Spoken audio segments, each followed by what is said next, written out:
and he'll get it. Securing the victory for DarkZero Esports. Beautifully done, and it gives TSM yet another round.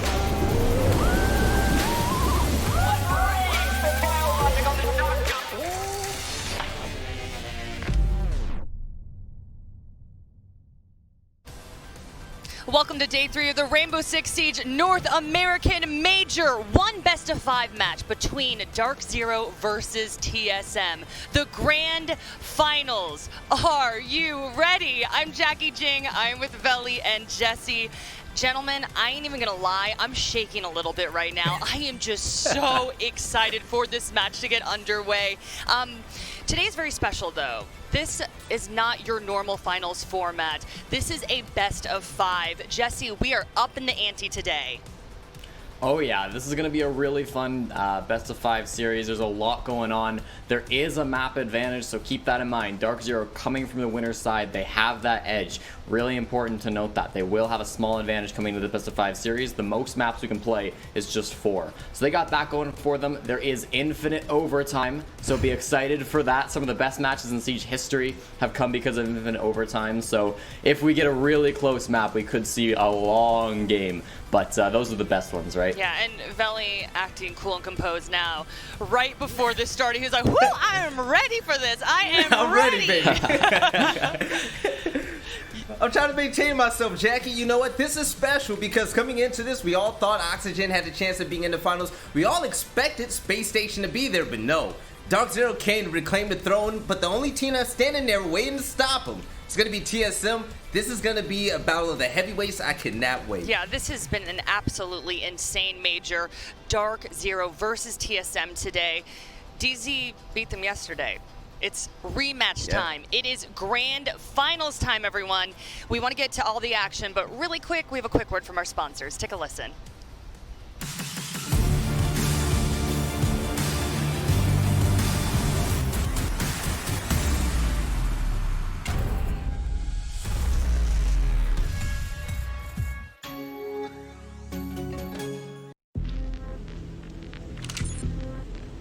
You should know better than to write me off.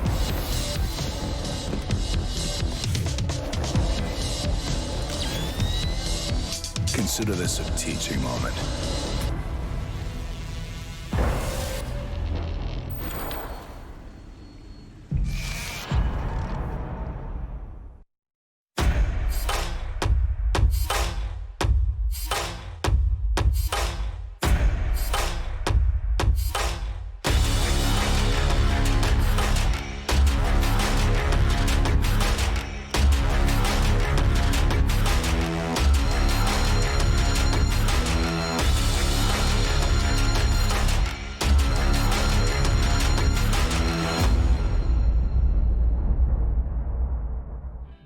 Hey folks, Jess Brohart here, and I just wanted to give you a little bit of a recap of what went down yesterday at the Major. First up, we saw TSM play DarkZero in the upper bracket final, with the analyst desk unanimously agreeing that TSM would probably take the series. However, they watched in awe as DarkZero's round count grew steadily higher, culminating in a map 1 victory for them. Now this is especially noteworthy as the map was Consulate, and this is the first time TSM had lost on Consulate since the 6th Invitational in Montreal. After DarkZero's 7-4 map win on Consulate, they bowled over TSM in map 2 with a 7-1 victory on Clubhouse, ensuring their spot in the Grand Finals and sending TSM down to the lower bracket. Next up, we saw the lower bracket final, featuring world champions Space Station Gaming playing against TSM again, fresh off that shocking defeat. SSG took a 7-4 on their map pick Theme Park, but TSM quickly answered back with a 7-4 victory on their map pick Villa, and a map 3 Coastline decided via another 7-4 that TSM would live to fight another day. That other day being today, Championship Sunday for the Grand Finals, where of course we're going to see TSM and DarkZero facing off once again. Very, very exciting stuff. Let's take a look at the prize money up for grabs here. Of course, it was a $125,000 prize pool to start off with, and Oxygen have already taken $12,500 of that. SSG in third place took home $18,750. And of course, the first and second place prizes are yet to be determined. We know it's going to be TSM, we know it's going to be DarkZero, we just don't know specifically how much cash each team is getting. Next, let's look at the bracket so we can paint a picture of a little bit of the story of how we got here. As you can see, DarkZero had a relatively easy run of things, sailing through the bracket, continuously remaining in the upper bracket. While TSM struggled the first time they met DarkZero, now here we are in the grand finals. TSM versus DarkZero will be a best of 5. I am so excited to see what's going to happen. But to give you a little bit more of an idea of the action you're going to see today, let's toss it over to the analyst desk. Jess, thank you so much for that informative breakdown. We absolutely love Jess. She's looking stunning in that blue sparkly dress. Jesse and I matching. Veli, I mean, that tie is fly, so I'm okay that we're not matching. You look great, my friend. But okay, so this is the grand finals. We got to make things a little bit special. So we're giving Veli this really cool segment. We're calling it Coach's Corner, and I'm really excited about this. You'll be talking to Pojo Man NBC. Pojo Man better be eating a banana. It's early in the morning. Like, if he's not, I'm going to be disappointed. That's all I'm saying, so. Right. But talk to us about what's going to happen. I know you've been, like, curating some questions and everything, right? Oh yeah, I've been looking at questions, and the base of my questions has to do with basically both of the teams' journey. Now, it's been a long time coming for both of these teams, especially TSM. DarkZero, they're looking to regain being the best in the A's, so I'm going to get it from their point of view, okay? Why do they think they belong at the top again, and what helped them along the way to even get to the finals? It's going to be an amazing story to tell, and I can't wait to hear the answers. So how is this going to go down, Jesse? I mean, like, these are two very different personalities. Like, I cannot wait to see them together. Yeah, I don't know if we've had a lot of BC interviews, so I think that's going to be a really fun one to watch. Obviously, you know, he's, I think he's a bit quiet of a person, but certainly well-loved in the community quite a bit. Pojo Man as well, you know, he's had his silly moments, but he is definitely one of the most loved coaches and personalities inside of Rainbow Six. So, you know, these are the coaches that have watched their teams go through all of the season. They've watched their teams for, you know, seasons past, too, even going back years and years for some of these guys. So this is going to be really fun to hear from these coaches and just learn what it's like, because being a coach is much different from being a player. You get all the stress, but you can't really do anything about it. When it comes to game day, your hands are off, and it's really up to the players. So it can be stressful to be a coach. Yeah, serious versus silly. I'm very interested to hear their perspectives on everything. And Veli, I believe that they're on deck, so take it away, sir. You're going to ask the hard-hitting questions. I can't wait for this. Here we go. All right, bring the boys up. Pojo Man, BC, both you guys there, right? Yes, sir. Pojo looks so serious right now. Oh, you guys here, you spoke synchronized. How's it going? It's good to see the both of you. It's my first time talking to you, BC. Nice to see you. And Pojo, how's it going? First question is for you, the TSM coach. Now, Pojo, you took a step back as a player, right? We all love the work that you put in. We missed the infamous LOLs, and you've done a lot for TSM. You won the championship with them at the DreamHack Minor, but now you're trying to do the same here in the US division for our first major. What type of work are you putting behind the scenes to make sure that this team gets another trophy? A lot of the main work is just focusing on ourselves, making sure that we're playing the best we can. So whether that's strats, like mentality going into it. Obviously, like, we're looking at other teams, but it's mainly making sure that we can do what we know we're capable of. All right, now BC, my man, it's been a long journey for DZ ever since you all fell from the top spot, right? You were a player on this team, and now you're on the coaching staff as well. Both of you pretty much have the same story, but your team has gone through some bumps in the road. Defensively, you guys haven't been half as good as we know that you should be. What were the problems, and how did you overcome that? Because that issue that you had before this weekend doesn't even exist anymore. Yeah, I mean, the main issue has been consistency. I think we've always demonstrated what our peak is and what our potential is. We've just failed to be as consistent as some of these other teams. That's all it was. I mean, we shifted a lot of things around. I know Skies talked yesterday in some interviews about some role changes, basically getting our shot callers more involved, both on defense and attack. And it's all about bringing our low days up, because we know when we're playing at our best, we can hang and beat the rest of these teams. All right, now BC, back to you, man. Now, if somebody told me a week ago that DarkZero were going to be in the finals, the questions I would be asking is how crazy is Hyper been? Even in interviews, players were saying if you kill Hyper, you beat DarkZero, but that hasn't been the case. High and Cold has been phenomenal, and Eclipse has been amazing. Now, speaking about consistency, why are they showing up now, and how do you think they're going to be against TSM? Well, I mean, I guess one thing to consider from your guys' perspective is that for every game you watch, we play like 20 in the background. And Eclipse and Hot and Cold show up all the time in practice and stuff like that. You know, we've just, like I said, we have failed to show up game day. It could be nerves. It could be a number of factors. We've addressed a lot of stuff. And I think right now the guys are starting to see promise in the work we put in. And that has just kind of helped catapult each player individually to perform.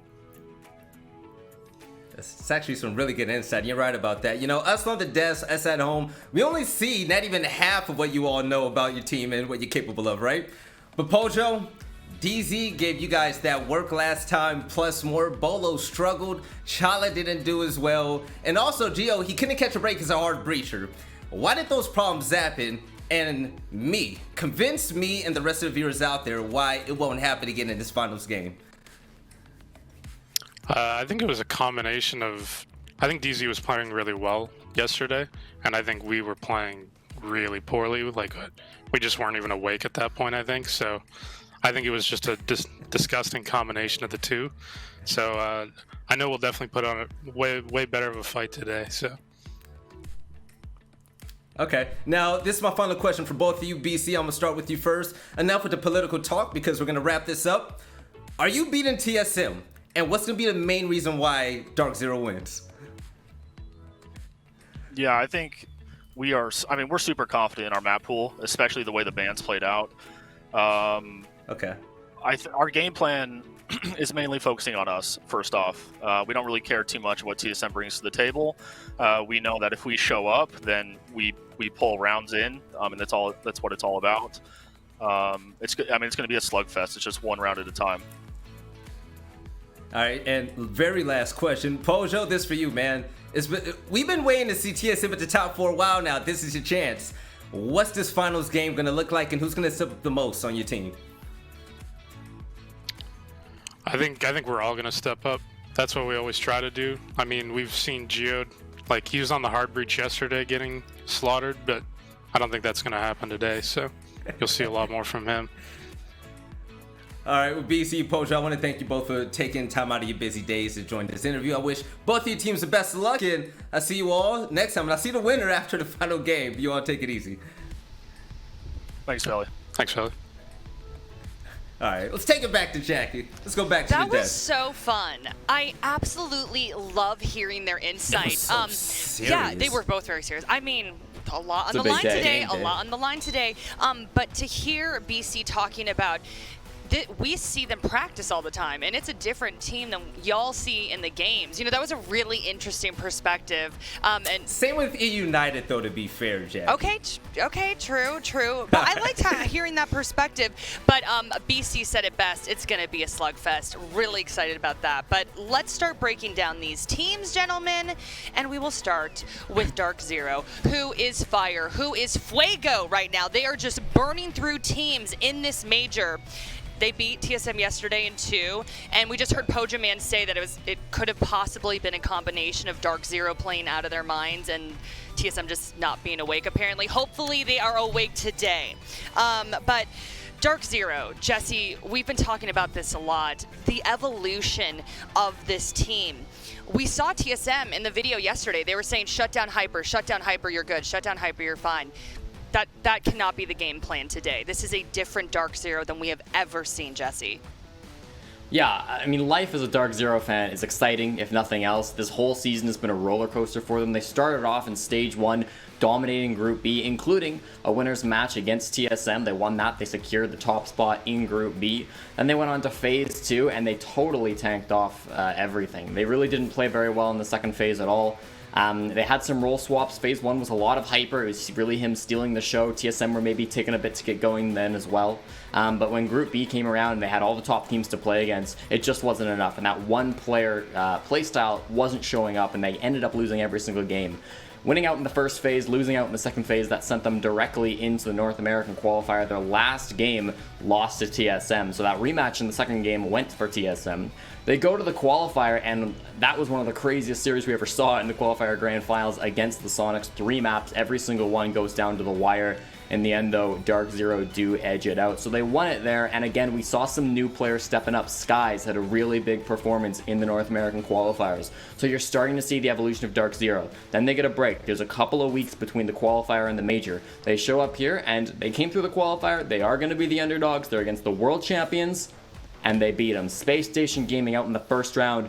And again, in the second round, they play TSM in the winners finals. They beat them as well. It's a clobbering fest. And we're seeing every single player step up for DarkZero. You're seeing Hot and Cold, you're seeing Eclipse. It's a whole team effort. And that's really going to be the big difference between DarkZero at the start of the season and DarkZero now. And so it's great to see this team finally coming into this and winning things out. I will say, as BC mentioned, consistency has been a problem for them, and that's what we got. That's what we got a peek of during the regular season. So they're going to need to win this out, I think, as quickly as they can in this best of 5 series. If we go all 4 maps, if we go to the very bitter ends and they start like getting low on that juice, they have to relate back to that just, raw talent and messy fights against TSM. I don't think it's going to work out for them. I really want to see DarkZero win this in as short a map as possible, win it in 2, win it in 3, and have an early night if they want to get this trophy. Yeah, Veli, DarkZero's development has just been so fascinating.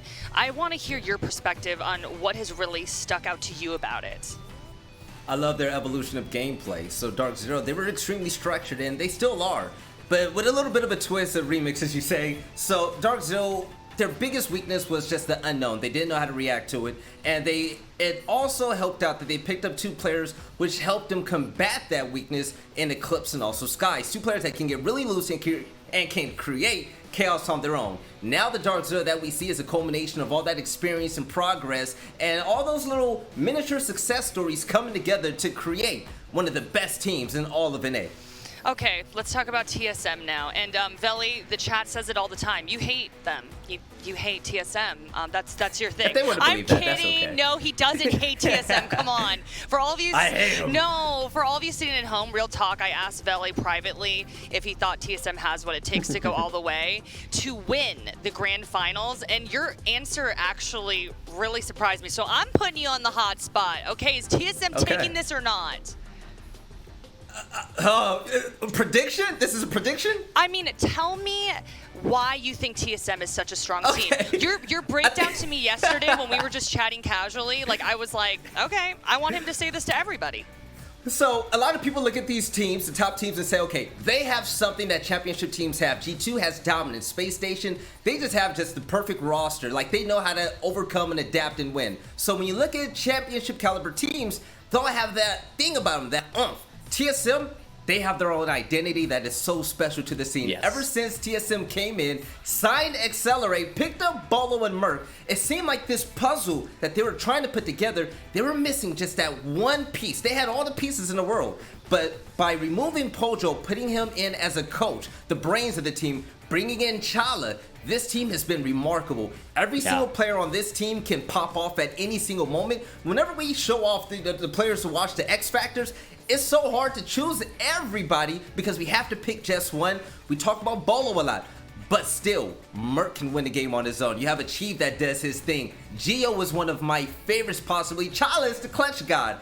There's so many things about TSM that's working right at the moment. Last time they held up a trophy was in Montreal, and today could be that day as well. Yeah, and Jackie, there's an interview that sticks out in my mind from way early on in the season with Achieved, and he said in a direct quote, "We have the best players in the world," and that really is TSM in a nutshell. You can't put there's nobody to compare to Bolo or to Merc. I mean, they really do believe that, and they've got a strong argument for why they have the best players in the world. I think these guys step up, and it doesn't matter who they're going against. TSM have a real shot to win any match. Okay, so, Veli just brought this up. I feel like DarkZero, they've had an emotional journey. We've just seen them kind of reaching the pinnacle right now. And SSG is just SSG. They're just dominant and just crazy good. And OXG has those extremely flashy plays that are just jaw-dropping. For TSM, what is the edge? You know, we definitely bolo, right? But like, what makes them special then, Veli? I think that on paper, you line them up against any team in the world, not just an A, but the entire planet that we live on. And shot for shot, they can beat out any roster out there. That's what makes them deadly. Like I said, even when Bolo has a bad day, you have 4 of the players that can step right in and take that role and just dominate the lobby.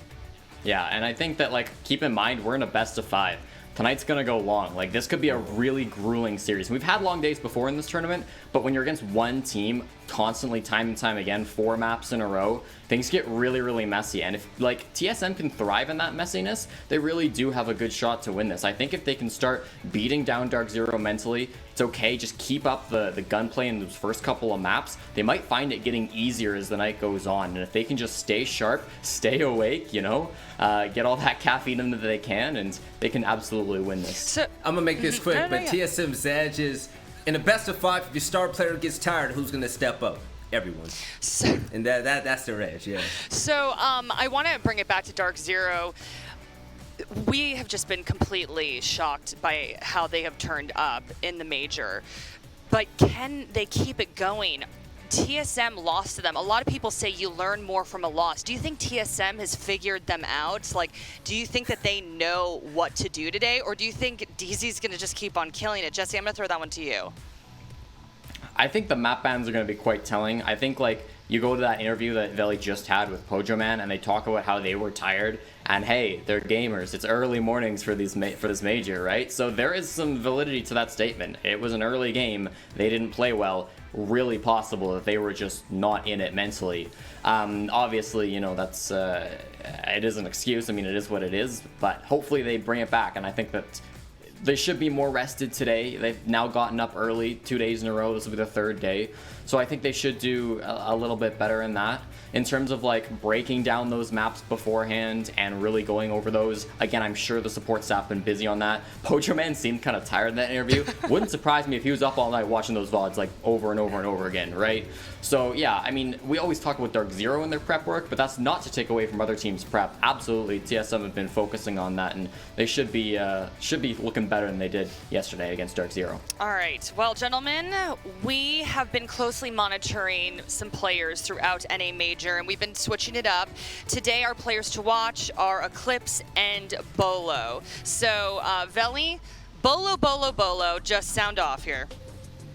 So, Bolo has been a player that we've closely kept our eye on. He's given us some of the best performances so far, not just minors and majors, but also this weekend as well. He had an explosive map day 1. But the thing is, Bolo, he hasn't been as hot as lately. I mean, as hot as he used to be as of late, where he has struggled recently. But you know what?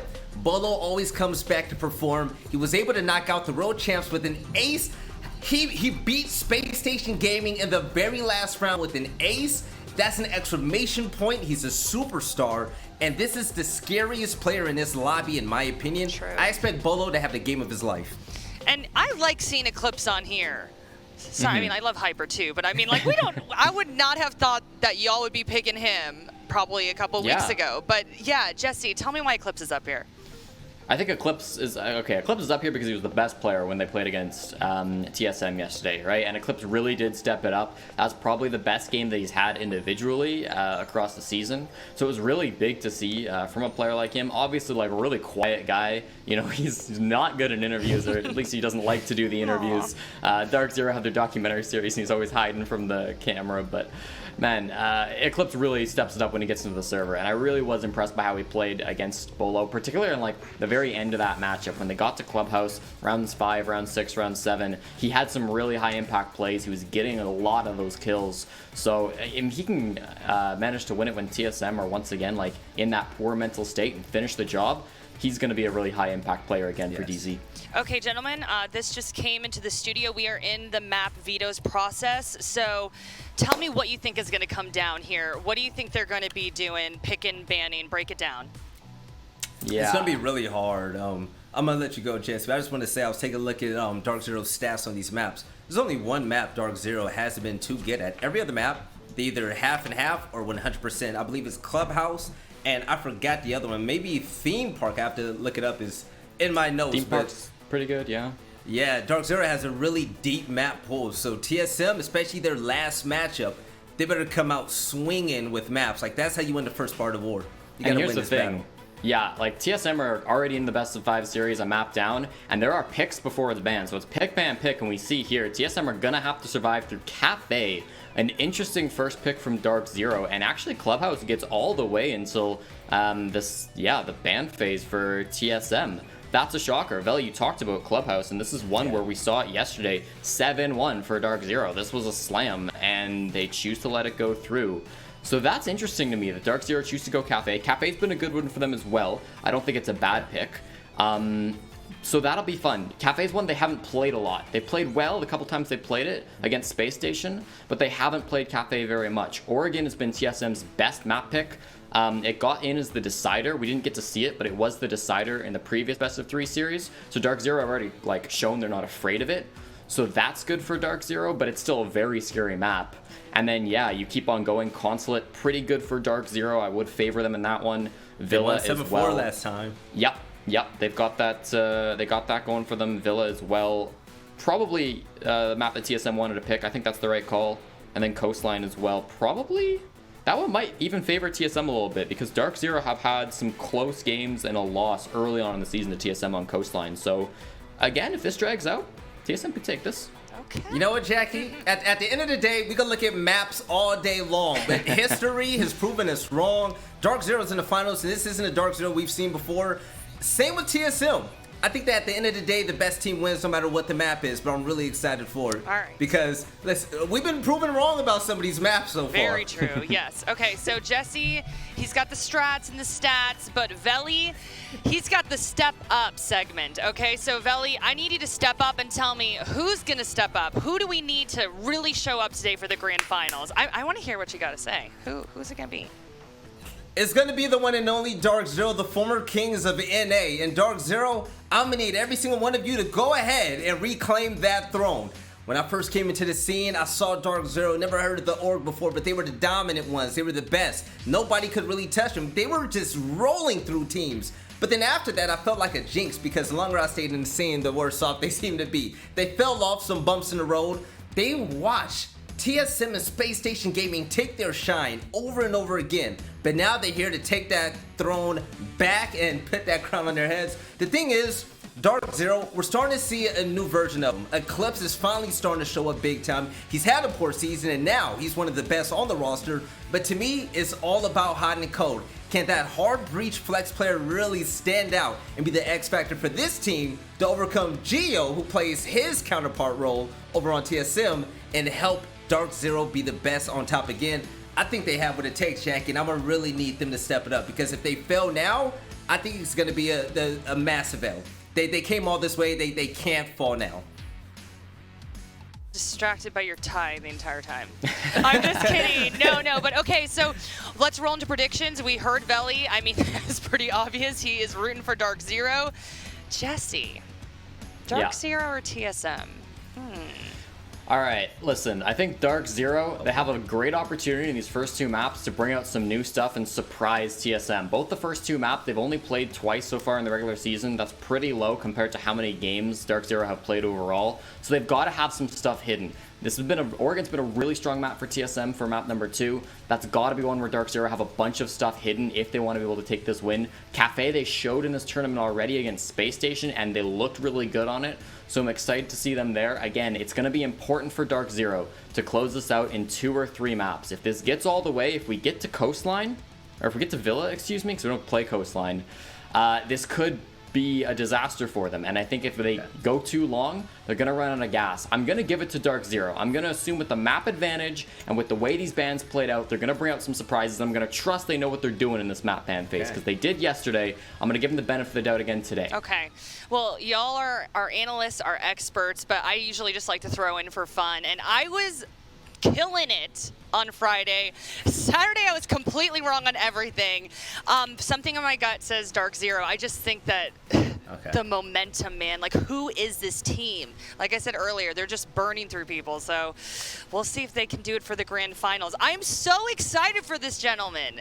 Are you excited? Yes. Okay, I see the smiles. Oh my goodness. I just want to put in there just for a second, Yes. Jackie. In the last series they played, DarkZero went 16-3 when it came to entry kills. They dominated TSM. Hopefully they can bring that heat again and make this a quick game. What are you doing dropping stats like that? That's Jesse's job. Oh, Get out of here, okay? I'm sorry. Anyway. No, it's good. I like No, it. I'm teasing. You both are brilliant. Love both of you to death. So excited to have gone through all this with y'all. But we got to get to this matchup. For all of you watching at home, though, please make sure that you follow us on our Twitter account, on our Instagram account, and make sure you participate in our community poll question. And, y'all, we haven't seen Kix and Taro yet. We're missing them. We got to roll. They're going to on be the with way. y'all after the break. So TSM versus DarkZero. We are here for it. We are ready. We will be right back.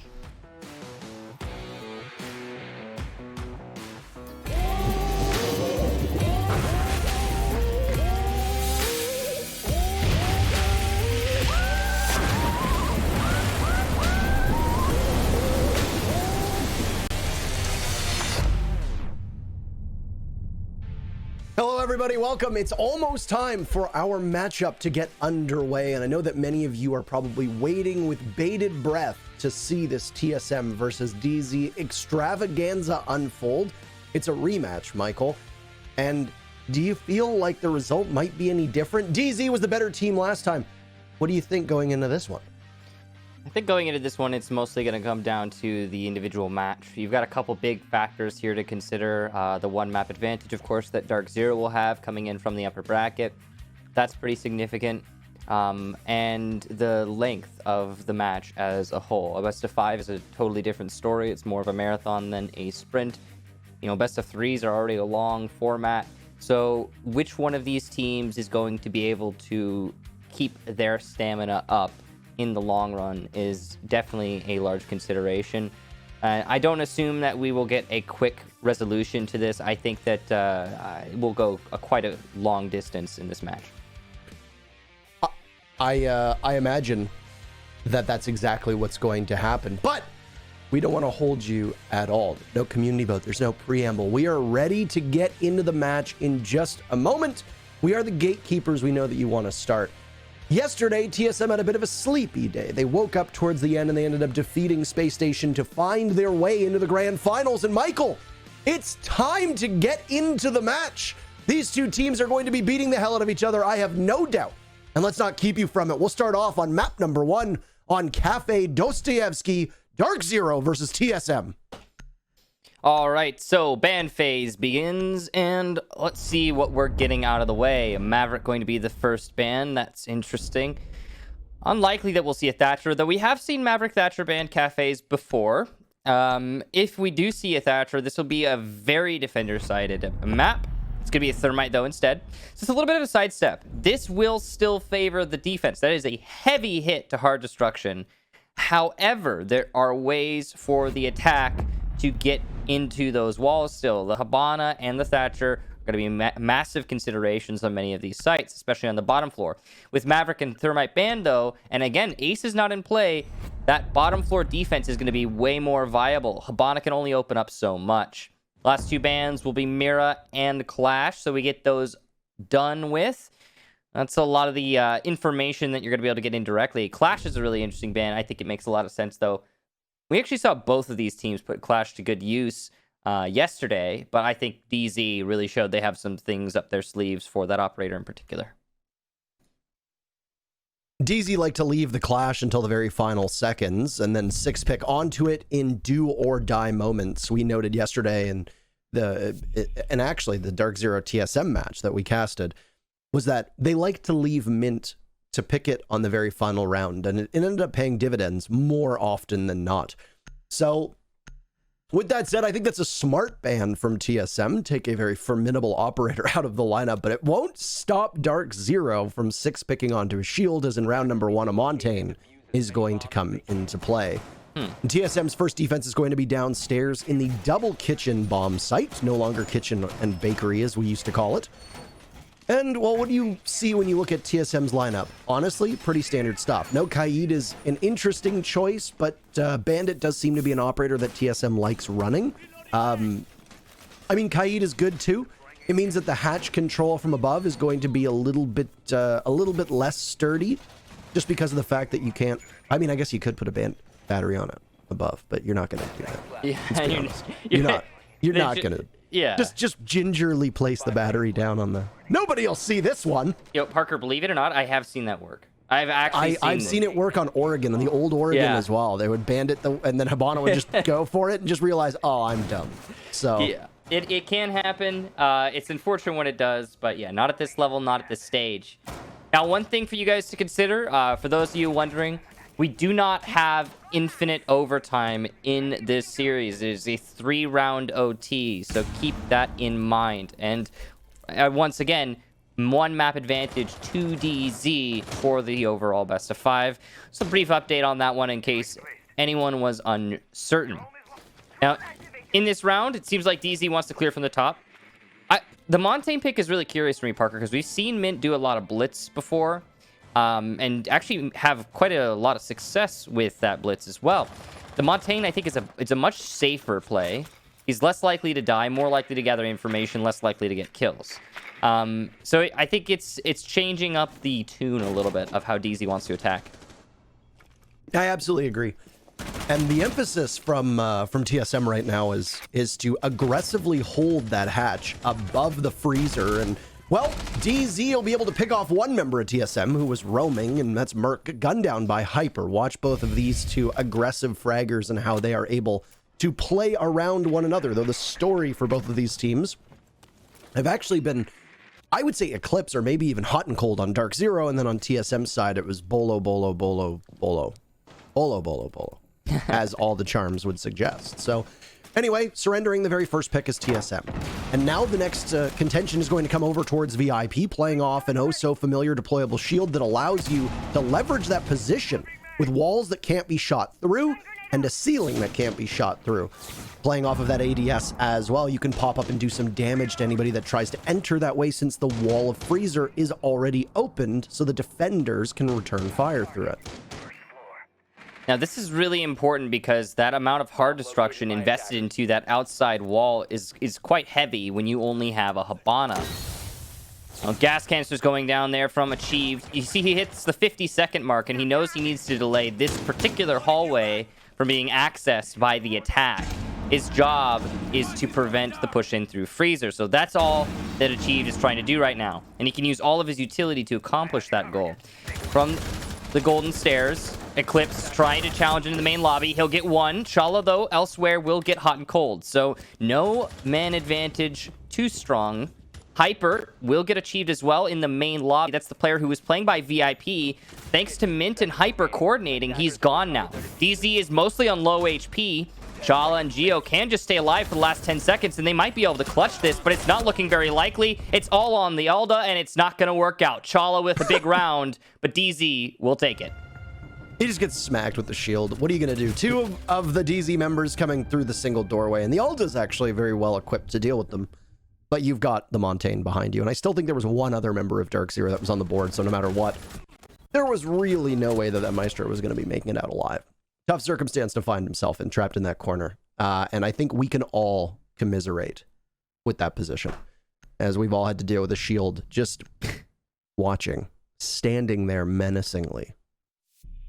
You saw that he was Chala was trying to like hide in the corner. They won't see me or my 12-inch gun. That's the thing. His gun is huge. Sorry, not 12 inch, 12 feet. I said that, and I was like, that's actually a very small gun. It would be a small gun, yeah. And embarrassingly small. Yeah. Yeah, way too small. Anyway, Chala couldn't hide in the corner. His gun was too big, and the Montaigne spotted him. TSM at that point, they had to hope that the time was going to win the round for them, but DZ's not leaving enough gaps for that to happen. Honestly, the DZ roam was what was the star of the show. They were able to take control of third floor, very quickly move to that second floor. So, incredible efficiency with their drone work, and obviously we could tell that nobody from TSM was really keen on holding the cocktail part of the bomb site, or on the map rather, where the bomb site usually would be. And they were playing off of reading and the dining area with the hatch open in the freezer. And then naturally, when DZ gets control of that, their focus is then going to shift onto the rest of freezer, which is inevitably which is eventually where the Montaigne of Mint ended up going. But in order to do that, you need to ensure that A, you're taking care of whoever's playing in VIP. As I said, that's a strong position when you've got the deployable shield in that particular area, because you can see through those slats in the shield. You can be able to play off of that if you've got ADSs, if there's a Wamai on the board, which obviously there wasn't in the previous round, there isn't now either. He's not banned, so he can be played. But with the utility that you need to bring on this bottom floor defense, where, by the way, TSM is going to go again, they're going to give Kitchen a second chance, or a second crack at it. The Wamai obviously would have helped there. ADS helped. It was coordination from Brownstairs, as you noted, with the EMP to just shove off whoever was playing over in that direction, and then Hyper came down. I believe it was White Stairs, right there where you're looking for just a second. So, well played by DZ. It was a methodical entry, and they were able to pick off the roamers quite effectively. Take a look at this. You could see that TSM have adjusted their roam. Instead of Merc playing by reading, he's now... Oh, he was playing in dining with Bolo, but they'll fall back before even the half round mark. That's droned out as clear by Eclipse, and that's... Well, I was going to talk about how passive TSM had become on the roam. No longer extended upstairs, just, you know, waiting and dining for the fallback. They got even more passive before I could even get to it. 2 breaches used there by Hyper to get a lot of information above the B bomb site and potentially deny some anchor positions. Merc will rotate over to small. Now, he can do some good work from there, but that's dependent on DZ not droning him out, and also on DZ actually going there and exposing themselves to him. I think TSM on that very first round might have been itching for a fight. In this case, they're not so interested, and I like that they've fallen off faster this time. Obviously, having more guns on the bomb site when the execute happens, knowing that a Montaigne will be a part of it is crucial, and you're going to need to ensure that you have as many things in your pocket as possible to deal with it. Now the push from DZ is going to come onto that back of Freezer, and Prime to be able to shoot away at the X-Kairos is achieved, but he misses actually most of them as he's wary of getting taken out by somebody watching in that part of the map. So now he's just going to have to stall as best he can, tossing out a Toxic Canister with the Valkyrie as backup, watching those brown stairs, playing off of the bar. TSM have not really committed to fights all that much. They've been very passive, and they could just snap onto DarkZero as Bolo's first engagement will come. He pops up, beautiful shot onto Eclipse. Chala's there as well for TSM as they find their 2 kills. The Monty will continue to push on in. That's pressure that will need to be dealt with. Oh, but Chala handles it very well. Hot and cold in a 1v3 that very quickly becomes a 0v3. And TSM hangs on. All it comes down to, Michael, was that clock, and TSM played that masterfully. So a couple major differences in that round. First of all, there was no pick upstairs for DZ because TSM got way more passive on the roam. TSM's roam was effectively, hey, we're here, spend time clearing us, and then fall back immediately right after. At about 1:40, they decided to retreat to the site. Now, Merc extended out to small. That gave good control on Red Hall, which enabled the play inside of the main lobby and VIP to be a lot more solid. Not having to worry about your flank is a wonderful thing when you're roaming in the main lobby. A couple other major differences is that we didn't see the VIP main lobby get cleared out at all. DarkZero struggled with that. Achieved doing a much better job this time of not only hurting the hard destruction on the freezer wall, but also delaying the push-in through the hallway itself. Now, he got put down to about 12 bullets left in his last magazine. Achieved was about to be harmless at range. Still had the shotgun, but still. But it didn't matter at the end there because there was no time left. Bolo also won his fight in the main lobby on Brown Stairs. That's a big difference, of course, between the first and second round. The real kicker here is that DarkZero did not adapt at all. TSM did. Yeah, I cannot commend them enough for how much they were able to just get away without sacrificing anything. And it's funny enough because one of the teams that we used to talk about being good at that historically was the old Space Station roster back when they were, I think they were playing under Most Wanted at the time. Chala was actually a member of that team. And the one thing that we would often talk about when watching their matches was that they could hold map control very effectively. And the moment that they realized that there was too much pressure coming, they got away without losing anything. And they would get back to site and ready themselves for the storm that would be crashing on their shores. And oftentimes it would be enough to give them the round victory. So the TSM now doing an impeccable job of it. So that was after their second attempt, though. And I think that's one thing that needs to be mentioned too, was their first attempt at Kitchen. They tried it and failed, and well, you got a redo. We'll likely see Kitchen one more time. I don't know what you think of the site rotation here, but I think that a Kitchen defense will probably come once it opens up yet again. As for now, it's going to be a reading defense on that second floor. For people that are fans of Cafe, you'd realize that that top floor that we used to see all the time of Bar Cocktail doesn't have the same pick rate that it used to. And that's because I think teams have realized that it's more valuable to defend the two bomb sites on the second floor and use that top floor as a buffer. It's a really great roam position because you can cut off the middle of the map thanks to that balcony and double bar. It's so exposed. If an attacker decides to push up it, it's very dangerous, which means that effectively you can only push on half of this floor. That's by freezer.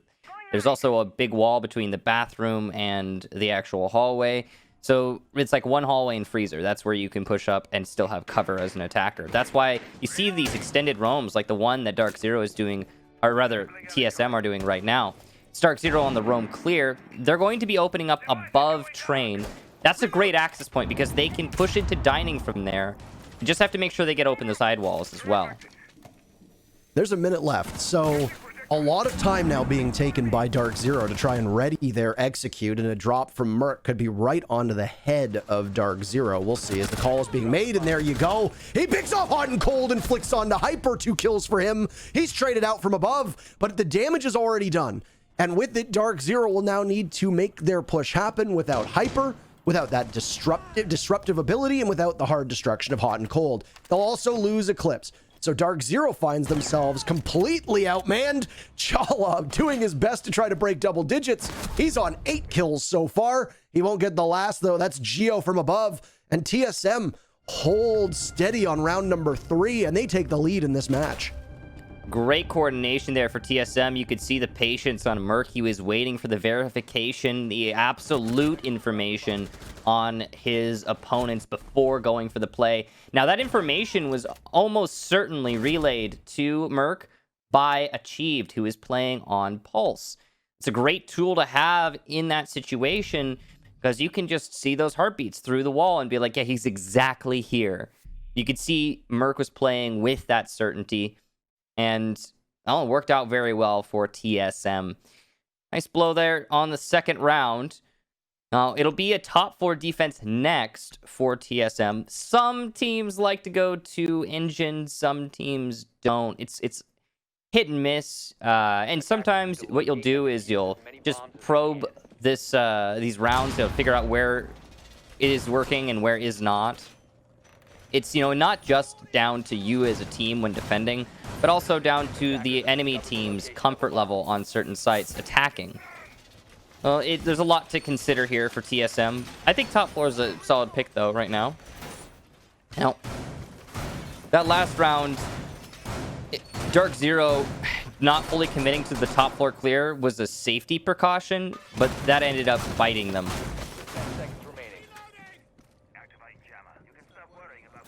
Really impressive stuff from TSM. And one of the things that I really think that TSM seemed to lack yesterday in both of their matchups was ability to find opportunities and capitalize upon them. I'm so glad that we got to see the perspective of Merc getting called out and immediately dropping and picking up the frag on Hot and Cold and then pivoting onto Hyper, because that's an opportunity that was seized. And it was great coordination to get that, obviously, but more than anything, it was TSM working as a unit. And it's something that I think has been semi-absent for this team over the last couple days. They showed that they could do it just fine on Friday. Saturday was a bit of a stumble, and it was a rough day for them. Well, the one question that I think a lot of people want to ask with this matchup, and I mean it will be answered when we get to the end of the finals, is are DZ batting above their average? Are they hot right now? is TSM asleep at the wheel? The coaches obviously sounded off on their perspective when Veli was talking to both BC and Pojo Man. But right now, what we're seeing so far in the early days of a Cafe Dostoevsky map that was picked by DarkZero is that TSM seem to be showing up, and they're very ready for today. Chala in particular, obviously. While DarkZero, they're doing fine, but they're going to need to be a little bit sharper because the TSM they played yesterday, it's not here. This is a better TSM squad already. That's true. They've been looking very solid here. TSM already in this round have a great setup. You can see Achieved downstairs. He's got a C4 in his pocket. Whenever the push comes in through into that main bar, he'll be able to deny from below. In fact, he might be able to do that somewhat soon here. DZ are droning the site, as you can see. They're getting information on their opponents up close, but they haven't accounted for the roam downstairs. That is going to be a serious upset when it comes. Oh no. Okay, interesting. C4 used for hard destruction denial. That's actually not a bad thing. That's fantastic. No kills coming out from the C4, but the wall will not be opened up as Habana has used all of her Excaros. So you've got the bathroom wall open, but no direct access to freezer. That makes it much easier for Smoke to anchor inside of the back bar storage or freezer and deny the plant.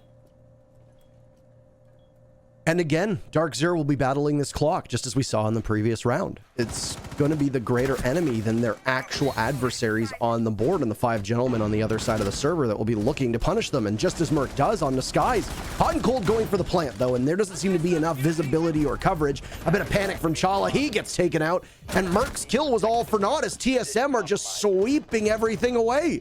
It's all on Achieved's shoulders as Geo falls down below. So Achieved will now need to head on up, and he's watched on red stairs. DarkZero managed to make a miracle happen. 45 seconds on the clock was plenty of time, and a large part of that was because TSM did not know that the plant was going down. Hot and Cold, well, he just throws a wrench in the plans, and DZ takes round number 4. So there's a couple big factors there, but it all is, as you talked about, really pivoting around the plant itself. I hate to throw Charla under the bus there, but he definitely was the main player on TSM to deny that plant. I'm really surprised that he missed that. That's unfortunate. I know he's kicking himself about that right now. You know, you miss a smoke like that, and the second one hits the wall, everything starts going wrong. Unfortunate for TSM. Props to DZ, though, clutching up there. That's pretty significant. I think that round easily should have been won by TSM after the hard destruction was denied. We talked about earlier, because of these bans, hard destruction is so vital to the outcome of these rounds. It's Cafe. This is not one of those maps where you could just throw hard destruction out the window. On the majority of sites, you will need it to accomplish your goals. And even the little that we did see there on the bathroom wall was useful for DZ in getting control and solidifying control of Pixel/close white hallway. Uh-oh. Oh, gosh, I hope he makes back. I mean, we are in the prep phase, so it's going to be likely a rehost call after Achieve disconnects. Bolo will type it out, and our observer will confirm it.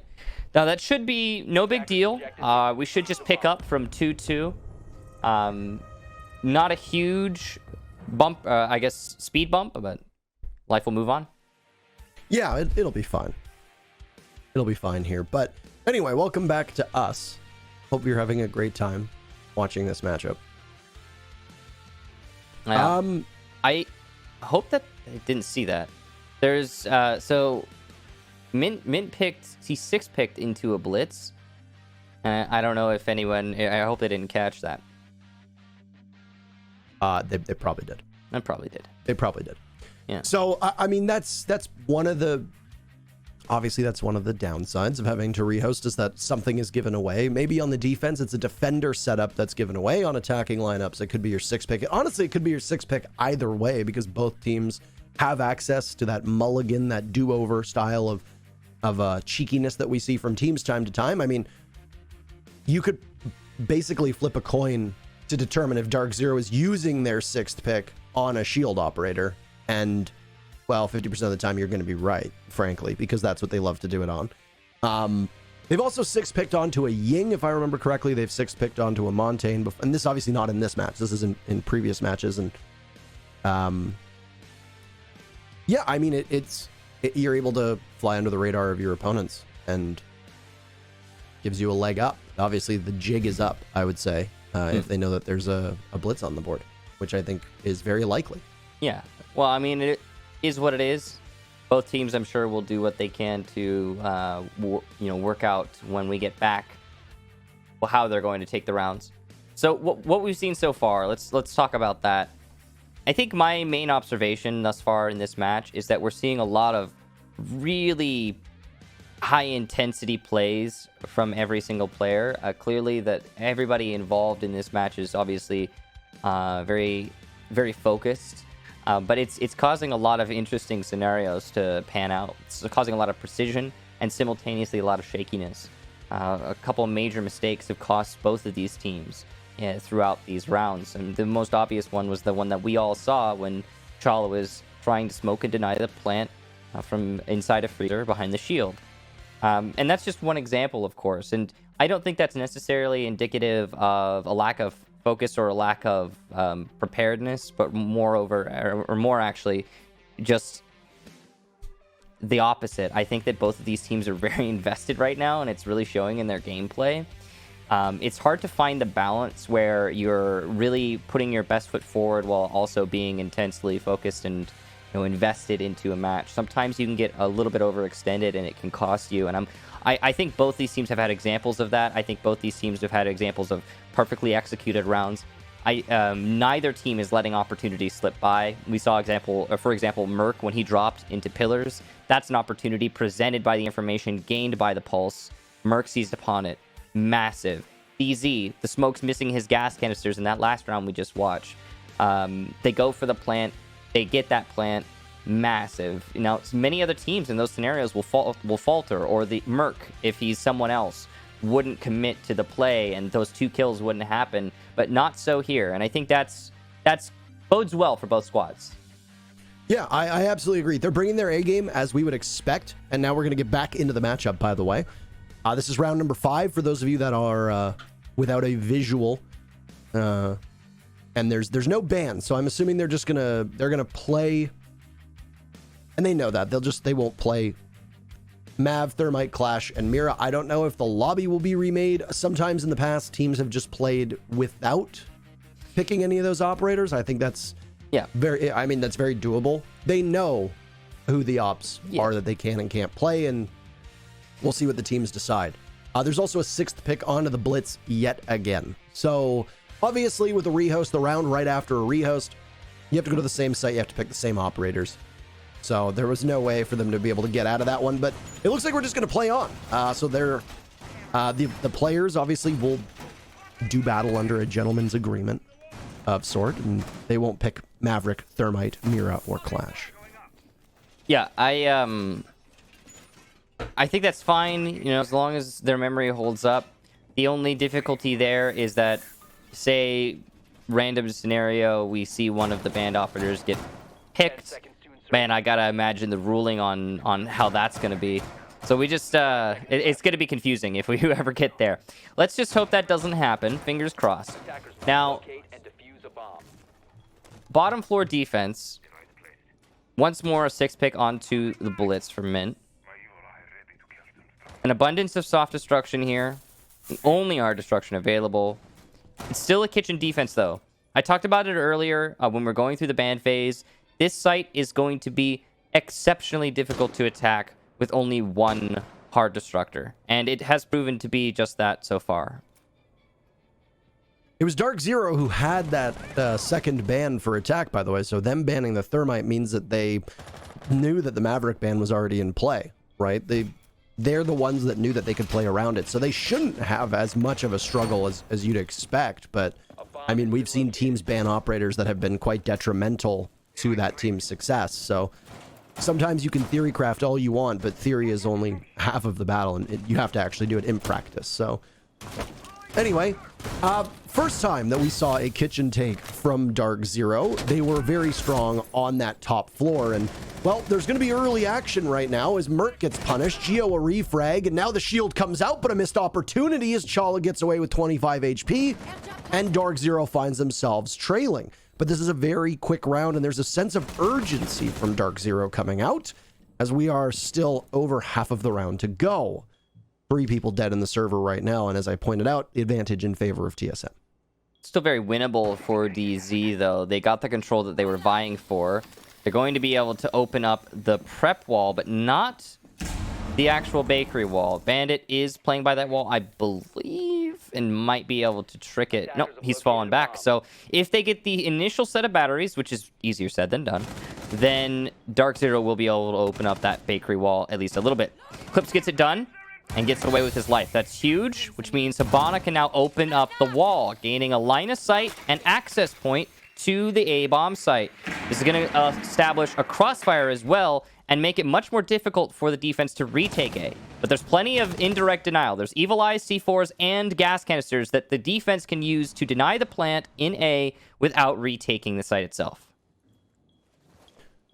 So after that early action, Michael, things have slowed down just a touch, and TSM knows that the execute's going to happen from the A-bomb site. There goes Hot and Cold trying to go for the plant. He was successful on the previous round. Hyper with good coverage. From above, Eclipse gets felled by Bolo. Diffuser goes down. TSM still in an advantage, and now it's all on the shoulders of Hyper, who finds one on T'Challa. Diffuser being started, but he's going to get shot away at from the Valkyrie. He doesn't know where he is. Hyper can't land the shots. Bolo dances around him. And Geo will be able to get the remainder of that diffuser. Lead goes back to TSM. Back and forth they go. On defense, at worst, TSM will tie. That's pretty close. Cafe, you often see those 4-2 scorelines, still very much doable. Yeah, I think that even, a 4-2 is not going to be the end of the world for DZ. They're coming close a lot of these rounds. That round, let's see. Most of that, I think, comes down to Bolo's play. He got 2 very impactful kills. I know we say his name a lot, but I do think that he was the sole reason that TSM was able to retake the site. He did some massive things there. First thing he did was he got the kill on the player inside of Prep. I believe that was Eclipse. Not too certain about that, but either way, he got the player on the player in Prep. Or he got the kill on the player in Prep, pardon me. Now that's massive because it opens up a take into this A site for the defense. And that's what allowed Bandit to push the planter and get his kill. And you get that done, and it's all on Hyper. He's playing on an off angle, and he's not going to be able to hard hold the bomb site itself. Not going to be easy for him to retake in that scenario through the rotation. Hyper starts to panic. He's got to reposition, and Bolo actually masterfully goes to the last place Hyper expected him to go to. You could see Hyper check red stairs. He started getting shot. He checked brown stairs. And then where was Bolo? He's in the site. He came down from white stairs. The last place, again, Hyper was anticipating. So I think he just had a masterful round. And, you know, I don't think it's necessarily, you know, over talking about Bolo, but darn, man, he did really clutch that one up big for his team. Also erased our T'Challa stats. I don't believe he's broken double digits officially. I think he'd be at 9 kills, if I remember correctly. Some of them were impactless. Let's get that out of the way. I think he got 2 or 3 kills as Maestro that one round where they still lost. And honestly, your KD isn't the be-all, end-all. Depends on your role. Depends on how big you're coming up in rounds here. There really hasn't been a poor performer, I would say, for either of these teams up till this point. Though Eclipse has been a little quieter than we saw out of him the last 2 days, but I mean, I don't, over a best of 5, of which we will play 4 maps, the minimum we'll play 2, I suppose, but I expect him to wake up at some point. Yeah, usually with these kinds of marathon matches, you're going to see players have a bad map here and there, and then suddenly they come alive. You know, one thing to consider is that every single player in this lobby is deserving of being here. That's why they are here. It's not as if DZ or TSM have these low standards where they just let anybody play for them. There's a lot that goes into someone getting to this point. A lot. And I think it was, you know, part of the note that was touched on in the in Veli's coach segment. Aggressive peek there from Bolo. He'll lose a lot of HP as a result. Does a little bit in turn, I believe, to Hot and Cold, but really strong favor there to DZ. TSM might think that the walls are starting to close in on them here as they are defending that same reading, dining bomb site on their very final defense before these teams swap sides. And this is a familiar one. It was only played once by TSM just a couple rounds ago, and they did a strong job of being able to keep on it. And most of that was their control of that third floor. This time they've conceded the third floor a little bit earlier and have fallen back closer into the heart of the site. And if they're not on the bomb site, then they're at least pretty damn close. The thing that they're going to have to tussle with is that Montaigne has pushed his way towards White Stairs and is waiting just for somebody on TSM to slip up. He's also giving coverage to allow Skies to just demolish the entire floor of Cocktail, joined in arm in arm by Hot and Cold. And there's plenty of swings of that sledgehammer still left. Houghton attempting a default plant in reading. Everybody knows where that tends to be. Hyper drops, and it's a repeat, but Merc is able to catch him out. A C4 will connect with Hot and Cold, so that's the diffuser surrendered by DarkZero as TSM has found 3 kills now to DarkZero's 1. Things look like they were shaping up quite effectively for DZ after that initial skirmish, but it's been all TSM since then. And Skies gets shot in the back across fire, multiple angles as the C4 gets tossed out. And Geo will be the one to complete the sweep for TSM. The first half is over. TSM takes it 4-2, as we come to expect when you're playing on Cafe on defense. It's DarkZero's turn on defense. TSM will go to attack. All right, so 4-2, as discussed, as you just mentioned, that's not that bad for DarkZero. DarkZero clearly had a problem attacking onto reading. That was a huge struggle for them time and time again. Kitchen was also very difficult. And I think that a big part of that is going to come down to the hard destruction. Now, you mentioned how TSM were the second ones to ban, and thus they were the ones to double down on the hard destruction, double ban. And TSM, as a result, should know how to deal with this.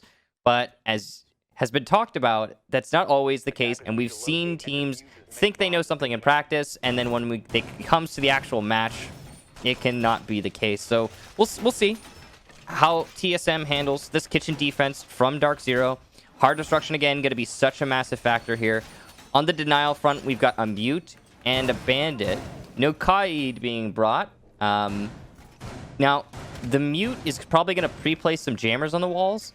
Though, since Thatcher is in play, it's really on Bandit to deny the walls actually getting opened up.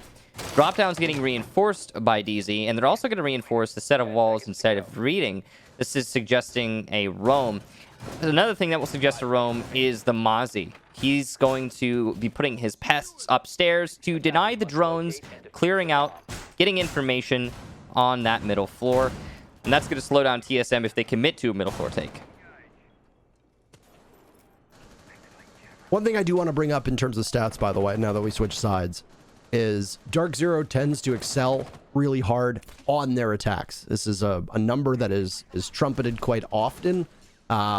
We like to reference it because most people would contend that the majority of maps in the map pool are very favorable to the defenders, and that I think going back every single season of professional play I've casted, the only season where the attackers have had a net win percentage was the Lion season. It was the first season of Lion. I think it was like 54 to 46% or something along those lines. So the fact that DarkZero is able to do so well on attack is great. Obviously, they take 2 rounds attacking on Cafe. Their map against TSM, that's not so great. Obviously, they're going to have the benefit of a map now working in their favor.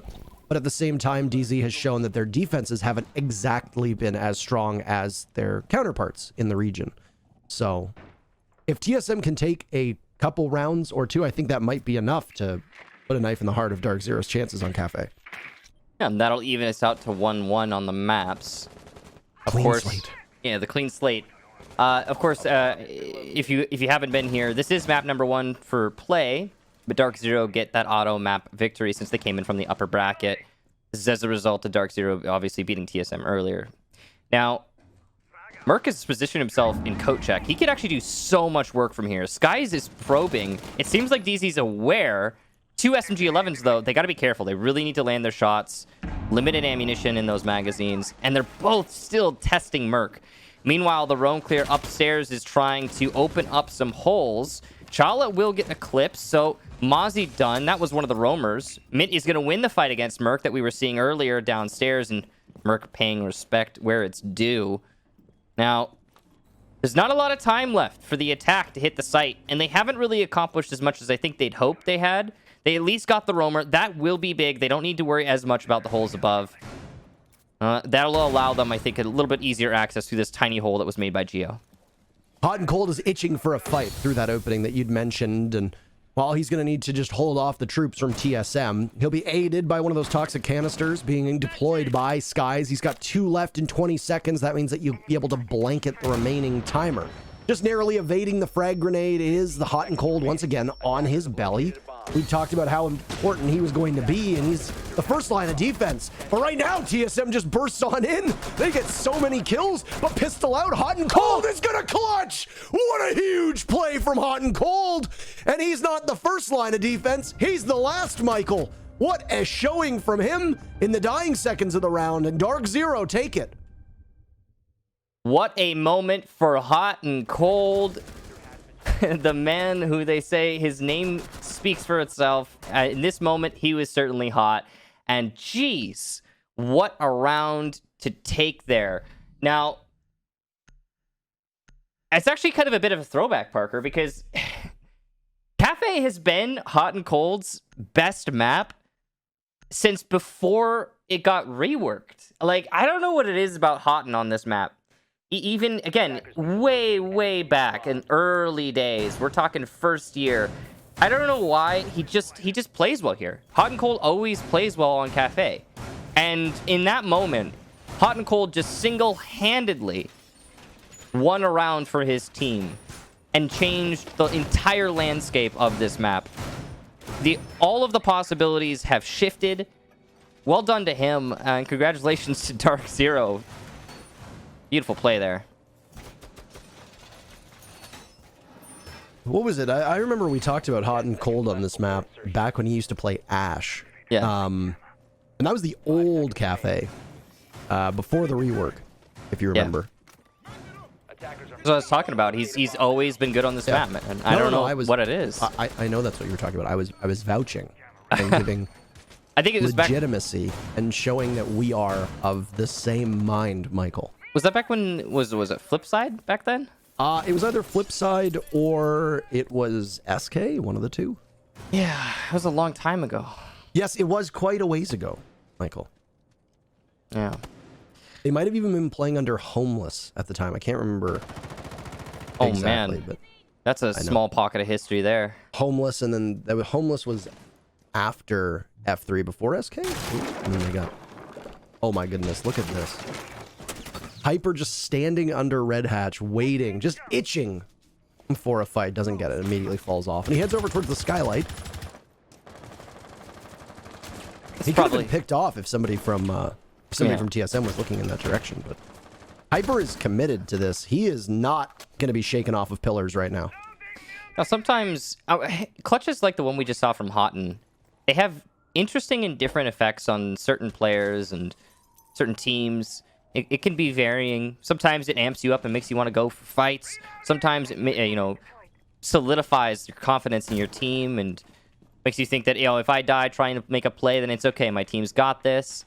Sometimes it just makes you play sharper. I mean, but generally speaking, it's a net positive for a team when one of their players clutches like what we just saw from Hot'n, and it will always get you in a better mindset, whatever that mindset happens to be for the respective match. So now when we look at this bomb site in particular, it's a reading defense on that second floor, as we talked about. The team's using this third floor as a buffer, as DarkZero is very strong on the east side of the map. And there goes the disappearing act of the Wamai. So Mint immediately drops, and TSM have got control of this side of Cocktail. And would you look at that? Hyper has not been removed from pillars. Skies and Mint have been removed from the server, though, by both Merc and Bolo. So TSM, two very early and very quick picks into this action. When I say early, I don't mean into the round. I mean into the execute that's unfolding. Hot and Cold answers back. He's going to continue his good play before getting silenced by Merc. So TSM trades that one off quite quickly. Eclipse under the radar on white stairs. He's able to take out Geo, but not get back to the bomb site. TSM trading admirably so far, leaving Hyper in a final situation now between, 3 members? Make that 2 as Merc dies. Chala and Bolo against Hyper. Hyper sees one. The second drops. What a clutch from Hyper. In Pillars, he spent the entire part of the round in that exact location, and it pays off. DarkZero stealing around, and they tie up the map 4-4. The most impressive thing that I can say about Hyper in that moment is he had the patience that none other on his team had, or no other rather. He played in Pillars, as you mentioned, for the majority of the round, and was a thorn in the side of his opponent consistently throughout the round. There were many options for Hyper there. He could have peeked wide and Pillars. He could have repositioned into the site to assist his teammates. He could have played for a retake on red stairs. He had a plethora of options, but what Hyper opted to do was stay in Pillars. And the reason why that's so crucial, why it's so impressive, is because it requires incredible forethought. He was aware of where the enemy was attempting to take inside of Pillars so they can push into reading, just as ZZ had done in the first half. And he was aware that his existence in Pillars hindered that push, or rather even completely stopped that push cold in its tracks. So Hyper just stayed.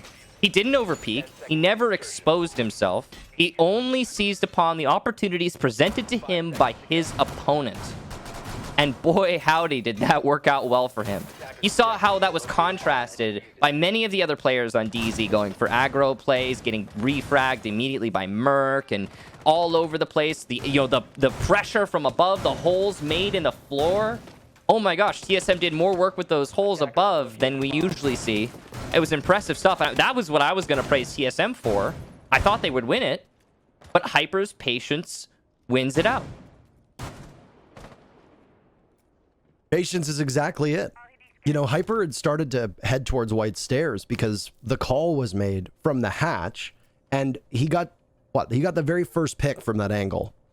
And then I'm almost certain, whether it be intel or whether it be sounds, he knows that there's somebody above, and he immediately turns and heads over towards Pillars. And I think you nailed it as to why he was there. And, well, a big round from Hot and Cold 2 rounds ago and a big round from Hyper just now will be the stories for DarkZero. And I mean, without those two clutches, and I think it's safe to say that TSM had those rounds until the dying seconds when they didn't. Yes. This could be match point for TSM, and that is a tough realization to come to. But for DarkZero, you are going to use that as best as you can and try to capture that momentum and continue to ride it forward. And now here in round number 9, DZ has not led since round number 1. They have either been tied or trailing TSM.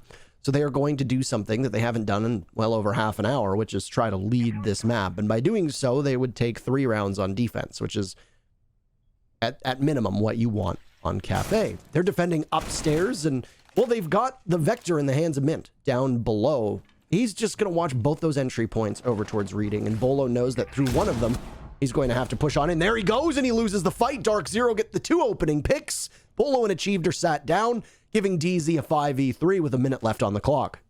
Huge round there from Mint. The fact that he's alive is just a testament to DZ's control. Merc, though, he is the refrag machine. He has been picking up those kills to answer back for DarkZero's kills throughout this second half consistently. And that kill right there onto Houghton will give a fighting chance to TSM. If he hadn't gotten that, we'd be looking at pretty much an insurmountable task. Still very possible, though. Easterpel is the focus here for TSM. They've got Chala at top red. He can apply some pressure and pick off some of the players that are looking at the Easterpel. Ooh, that's big. He'll cut off the balcony, but he'll lose the fight to Eclipse, rather trade with Eclipse, both of them landing their headshots. Now it's all on Merc and Geo. Scratch that. Now it's all on Merc. He'll get the initial entry, the 1v1 now, but low HP on Merc. He has to rush with only 10 seconds left. No diffuser in hand. He has the stuns, but no time to use them. He goes for the push. This has got to be heard by Mint. With only 2 seconds left, all he needs to do is stay alive, and he'll do just that. DarkZero take yet another round on defense. That one came a little too close for comfort for DarkZero. What a repel in and flick from Merc. But honestly, it really seemed like the big stumbling block for TSM. One, it was their entry onto that second floor. You pointed it out. The fact that Mint was not just able to get the kill on Bolo, but also stay alive, not surrendering that position. And with it, all that comes with holding reading. being able to play the angles that have been opened up in the floor, being able to play off of pillars, giving you that vantage point over towards New Hatch. Then you've also got white stairs that you can begin to head through. And if you know that there's nobody on that second floor, you are free and clear to head to red stairs and then ascend in that direction, because it is exceedingly unlikely that you're going to have somebody watching red hatch when you don't have the ability to pull off your execute, especially when you were trailing in numbers, as TSM ended up doing. And even though they did get the trade from Chala, you're still down at that point, and one of them is Merc, who's essentially on hard holding an angle on rappel, not flank watch necessarily, but in a position to catch a cross that might come through bar storage, might come from cocktail, etc. Ultimately, I mean, TSM seemed like they had a good idea of what they wanted to do, but they lost 2 gunfights right off the hop, setting them at such a disadvantage that even a very strong strategy is not always enough for you to come back from a 3v5. With that, DarkZero does take their 3rd round on defense, and I mean, I touted how good they are in attack. So far, they seem to be playing to the advantages that come with Cafe on defense, and now it's a return to Kitchen, where their defense started, as it's round number 10, DarkZero in the lead. Ooh, is that a bakery extension? You don't see those a lot anymore. It's not necessarily a bad thing, and just some teams don't like doing it. I love the confidence on DarkZero. You have to have confidence to go for a play like this. Eclipse is going to be supporting Houghton with his magnets, throwing those out to try and catch any kind of projectiles. Achieve will drone hot and cold, and they know what's going on here. TSM is aware of the problem. Now, finding the solution is another thing entirely. You can see the castle barricade in the reinforcement allows a solid position for Hot and Cold to play off of. He's got the ADSs and the magnets to support him here, as I mentioned earlier. Sun's going in. Houghton will reposition. Skies is holding on to Small from Harry Potter coat check area. He'll fall back. That's actually dangerous, because now Bakery's exposed from a push from Small, but it's not going to matter, as Eclipse and Hot and Cold pick up 1 kill apiece. So the push from Bakery effectively stopped, and the attack seriously struggling. That's to get rid of the air jab that was placed directly above the door, now allowing for a flank from Skies. Prime position to do that if he doesn't get discovered by Chala, who looks to be setting another air jab in a very similar place. And, well, Skies doesn't have any impacts left, so he'll hear the air jab get placed and then have to head elsewhere, and he'll shore up his possible weakness on his flank, as this extended bakery hold is still very much going. And being assisted by a Maestro cam, the EMP will get caught. A second one will hit the Maestro square in the face, and down one goes, and will need to be picked back up. Finished off, leaving Bolo inside of prep in a 1v4. Wow. He'll die. What dominance from DarkZero. They look indomitable so far. 4 rounds in a row. Match point for DZ on the very first map here in our grand finals. You know, there's something just when you're watching it from the perspective of the person who dies, and that person who dies got pre-fired. There's something like upsetting about it. Unnerving, I think, is the right word. He wasn't even given a chance, Parker. The pre-fire was there. Hyper landed it, and DarkZero have rallied back on this map. We go from 4-2 to 6-4. Now, of course, that's keeping in mind the fact that we are now in the second half and DZ gets to defend. In a double hard breacher ban on Cafe. This is a very defender-sided map, made even more defender-sided. So keep that in mind. But so far, we have not seen the same ability to lock out attacking rounds on TSM side as we saw in the first half from DarkZero. This incarnation of DZ is a lot of fun to watch. They play a very stifling style of play, and their regional equivalent would be SSG during the Mute and Mozzie meta. A lot of people, I think, excused their losses to SSG by saying, oh, Space Station just abused the meta at 6th Invitational. Space Station just played the game. They just, you know, they used the optimal strategies presented at the time, and they did it better than everybody else. How dare they? You know?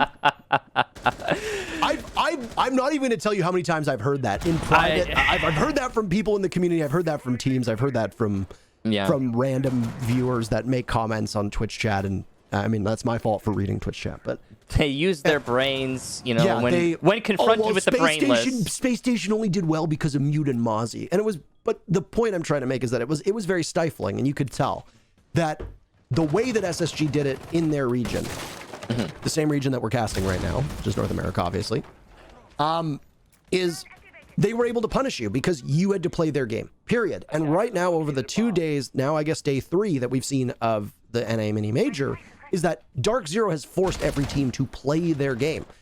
Barring a couple rounds and an odd, half of a map here and there, DZ has looked extremely comfortable with everything that these teams have thrown at them. They are prepared. They are ready. They have obviously done their homework. These are all things that we know DarkZero has been capable of in the past. They've struggled to put it into action. Not this time. Not this weekend. I think a big part of that, for me, or the way it seems, obviously I'm not on the team, but outside perspective here, DarkZero seemed like they just decided they wanted to play their own game, if that makes sense. It seems like they are more confident in, or more sure in themselves. When DZ or a player on DZ makes a play, it just seems like they know that's what the right decision is at that moment. And I think you put it well. You said they make other teams, or they force other teams play DarkZero's game. And the way they do that is by being the ones to initiate, being the ones to set the tempo, set the engagement. His gas canisters are a good example of control right now. As you can see, Eclipse is not only delaying, but doing a little bit of damage as well to Bolo, and allowing Mint to persist just inside of the Pallet's corner. I don't think TSM is aware of this. No, the way they're playing, they don't know that there's someone still here. There is no way they've checked this, but the timing is really bad. There's a player behind that bar, but he doesn't know it. Mint doesn't know. There's so little information for both teams, and he might find the second. Yes, he will. Bolo doesn't get off cams. He's looking for a third, and he'll get it as he falls back to sight. Mint with a massive round, and just a lot of bad information on, to be honest, both teams, and it works out for Mint. This is a desperation, a Hail Mary grenade going on in as the chances to win this map for TSM have all but evaporated, and with it, it'll be series point, technically, for DZs. They'll only have one more map to go. There it is. It's in the books. They took map number 1 by virtue of not losing a single matchup, and now they're going to take map number 2. There's only one more left for DZ to be the major champions. Will they get it? We'll find out, but my goodness, 7-4 DZ. This might end up being a quick one, Michael. Parker, there's a lot to say, or a lot I could say about that last round there. The thing that stands out most, though, is TSM didn't finish the first job before transitioning to the second job, and as a result, Mint punished them. I know that it's weird that Mint is sitting in a corner in White Hallway. I know, I get it. Why would he be there? But also, you didn't even check. You didn't even try. There was no drone went in there and was like, oh, hey, okay, it's clear. We can start opening from above. And Mint had a really easy, leisurely breeze retaking into Cocktail. That's all on TSM. That's, well done to Mint for exploiting it. Yes, DZ exploited a lot of weaknesses from TSM, and honestly, those clutches that came out, the one from Hot and Cold and the other from Hyper, both of which were impressive feats on their own, but you don't end up pulling off those clutches without some mistakes being made, and I think one of the big mistakes committed by TSM when Hot and Cold got that clutch was, number 1, poorly juggling their hard destruction and then waiting until there was no time left to try to go through a very tiny opening with Skies having all 3 of those toxic canisters left. The second clutch that came out from Hyper, you have Hyper very well known over by 90. He gets a pick onto the third member, I think it was Geo, that tried to drop, and then the 2 remaining members are upstairs. If you know that somebody's playing at 90, you don't necessarily need to go for that kind of suicide drop by pillars, especially knowing that the Jaeger is going to be more than capable of either rotating towards that direction or into reading to watch for you. So it's obviously a stroke of good luck from DZ, but additionally, you get helped by some mistakes from TSM. Michael, though, there are some analysts who are much better at this than you and I, and they are paid huge sums of money to dissect what we just watched. But first, we have a break ready, as we're going to continue on through these grand finals with DarkZero up 2-0.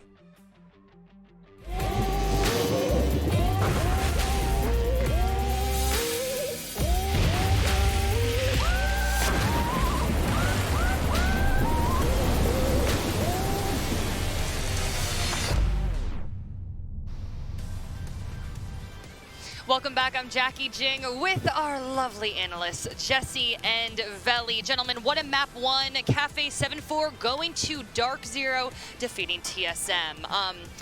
DarkZero, though, making us a little bit nervous at the beginning there. They were down in the half, and I'm like, what's going on? You got a map advantage, and this is your map pick. Jesse, what was happening there? Maybe nerves? What do you think? Yeah, I mean, specifically in the first half, like, that didn't go well for DarkZero, and I get it was a 7-4 scoreline, but I think when you add context, it gets a lot worse for them. If I'm BC, I'm probably not happy here. Keep in mind, this is their map pick, and TSM didn't get any bans before this. We went pick, ban, pick. So DarkZero had 7 maps to choose from. They chose to go here. They're starting on attack, and you might say this is Cafe. You expect the defense to go 4-2, but this is actually the most attacker-sided map we've had in the US division. It's been a pretty 50-50 map, so you want the attackers to get those 3 rounds. A lot of that has come down to attackers really figuring out the reading room bomb site, and defenders still liking to go there a lot. And DarkZero failed both of their reading room attacks. So this is sort of where we're seeing DarkZero not having the greatest first half. A lot of it was sort of them getting thrown off, them starting to get slow, and I thought to myself, I was like, is this the choke from DarkZero? Are we going to see TSM just take this in 3 maps? However, once we finally started to get the ball rolling, DarkZero did take it back in that second half, but I wouldn't say that this was like the map that they wanted. And although it was 7-4, which is somewhat one-sided, I don't think this is... I'm not happy if I'm BC and I watch this map. I'm sorry, I love how fired up Skies gets, because every time we chat with him, he's just like cool and composed, and then when you see that man in his element, you're like, that is a different person. Anyways, love the player cams. He's a beast. Yes, but actually talking about people who are beasts, hot and cold, he ain't cold today. He is on fire, Veli. I was telling you earlier, Veli and I are kind of weebs. I was like, he's straight Todoroki today. And that's for all the anime nerds out there. You guys are going to love that reference. But, yo, Hot and Cold went off in the one round to really show what he did that was so big and what he's been doing throughout this entire tournament. It happened on the kitchen site when he was holding down Bakery as Maestro. You know, first off, got to give a shout out to Eclipse, who was Wamai was his backup. He was his right-hand man, right? But the thing was, once TSM tried to push in, they utilized a lot of utility to try to exhaust any type of ADSs or magnets, right? When that was done, they tried to utilize brute force. The moment they walked in, Hot and Cold got the first kill easily. Wamai, who was Eclipse once again, got the second kill. Then it was a Hot and Cold show. He racked up a 3K. He was dominant as Maestro. And you know what? Eclipse could have walked away, and I honestly feel like Hot and Cold could have done it all himself. The way he held down Bakery, he was like a strong, independent black woman. Wasn't nobody, like, he didn't need no one's help. He was going to hold it down all by himself, and he's actually been phenomenal. I love his play this weekend. Yeah, he's been playing great. I mean, the whole team, DarkZero, just, whew, man. I do want to talk about TSM a little bit. We heard Intero saying that DZ exploited a lot of their weaknesses, but we saw some positives, and Veli, we were chatting about this earlier. TSM's team play is actually really escalating Chala right now. Yes, you're right. And in particular, I want to talk about round 2. Now, this was the kitchen site once more. But the thing was, you had Chala, who was in Bakery as Maestro. We keep talking about these Maestro plays, right? Give the man his ACOG back. But this was the thing. It was perfect team play that led to individual success. We always talk about how a player is amazing and he won the round because he got a 3K. That doesn't happen if it wasn't for his teammates. And it all started off with Bolo, who was Valkyrie over by a long bar. When he was able to take out one player on brown stairs, he protected his teammate, who was Achieve, that was watching back Freezer. Right. Once they secured those kills and Achieve wasn't able to get flanked, it was all up to Chala, who held on to that Alda and was able to rack up kills of his own. It was just beautiful. Now, that just shows that as long as TSM, everyone on that team plays their role right, they're going to have beautiful, successful wins like that, and it looked pretty flawless to me. Yeah, I mean, I think Chala is like a great player, and I don't want to take anything away from him, and he did have his moments, but I do want to say, like, Chala had some bad moments too. I mean, we all saw the smoke play where the Toxic Babe missed, and they threw the second one at the wall, and it's like, it doesn't seem super impactful at the moment, especially since they win the half 4-2, but if he wins that one, the momentum never stops for TSM. They end up with a 5-1 half. They seem really dominant going into that second half, and then maybe they don't, like, win, or maybe they don't lose some of those clutches, right? Maybe then TSM keep that momentum going. So, like, Chala is a great player in his own right, but that one round was one where I was really looking at him like, okay, come on, you cannot be losing those. Okay, Jesse with the kinda constructive bad. criticism. That was wasn't kinda a good bad. round It for was him. kind of bad. It was bad. It was It was bad. Yeah, and Jesse, obviously we love you for your big brain, and you bring a lot of constructive criticism to these teams. And we were talking about DarkZero earlier. This is a strong attack team, and we have seen a vast improvement in their defensive game. But Jesse, DarkZero on this map 1, you were telling me they're relying on clutches on defense. Yeah, I don't know why this analyst segment's so negative from me, but that's just the way I saw the map. The second half for DarkZero was, they did quite well. They won a lot of rounds, but it wasn't how they want to win rounds. DarkZero is not a team that wants to be relying on clutches. No team wants to rely on clutches. They won 5 defensive rounds. 4 of them came off of either crazy 1v3s, a 1v1 winning on time, or just mint popping off at the start was the last round. So a lot of those weren't really coming down to big strategies. They weren't coming down to our classic DarkZero style of play.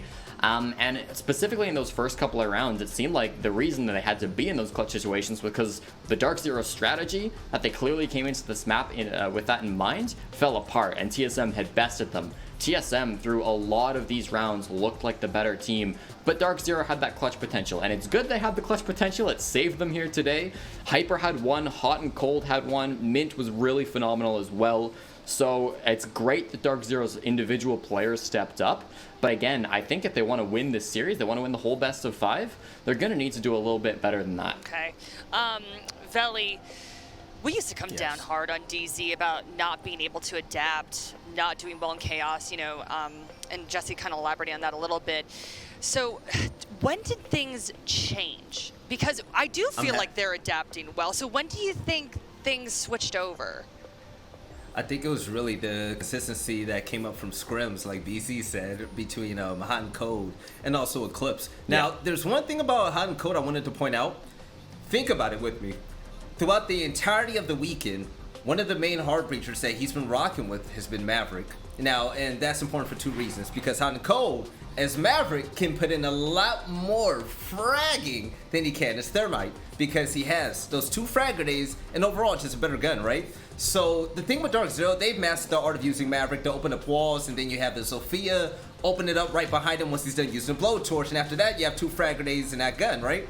So Hot and Cold statistically has been one of the best players on DarkZero, whether it's come to entry or even on defense. When he even gets a chance to roam, he's been phenomenal. So that's one thing. But to me, it's going to be Eclipse as well. Eclipse, he's been playing pretty much some of the same roles that we've seen him struggle on before, but it's the fact that he's able to roam out and get those 2Ks to really swing around in DarkZero's advantage. I think those 2 changes is the reason why they're so good now. Okay. I mean, sorry, I just wanted to, like building off what Veli was talking about with the hard breach, DarkZero, they can get a lot work out of that Maverick.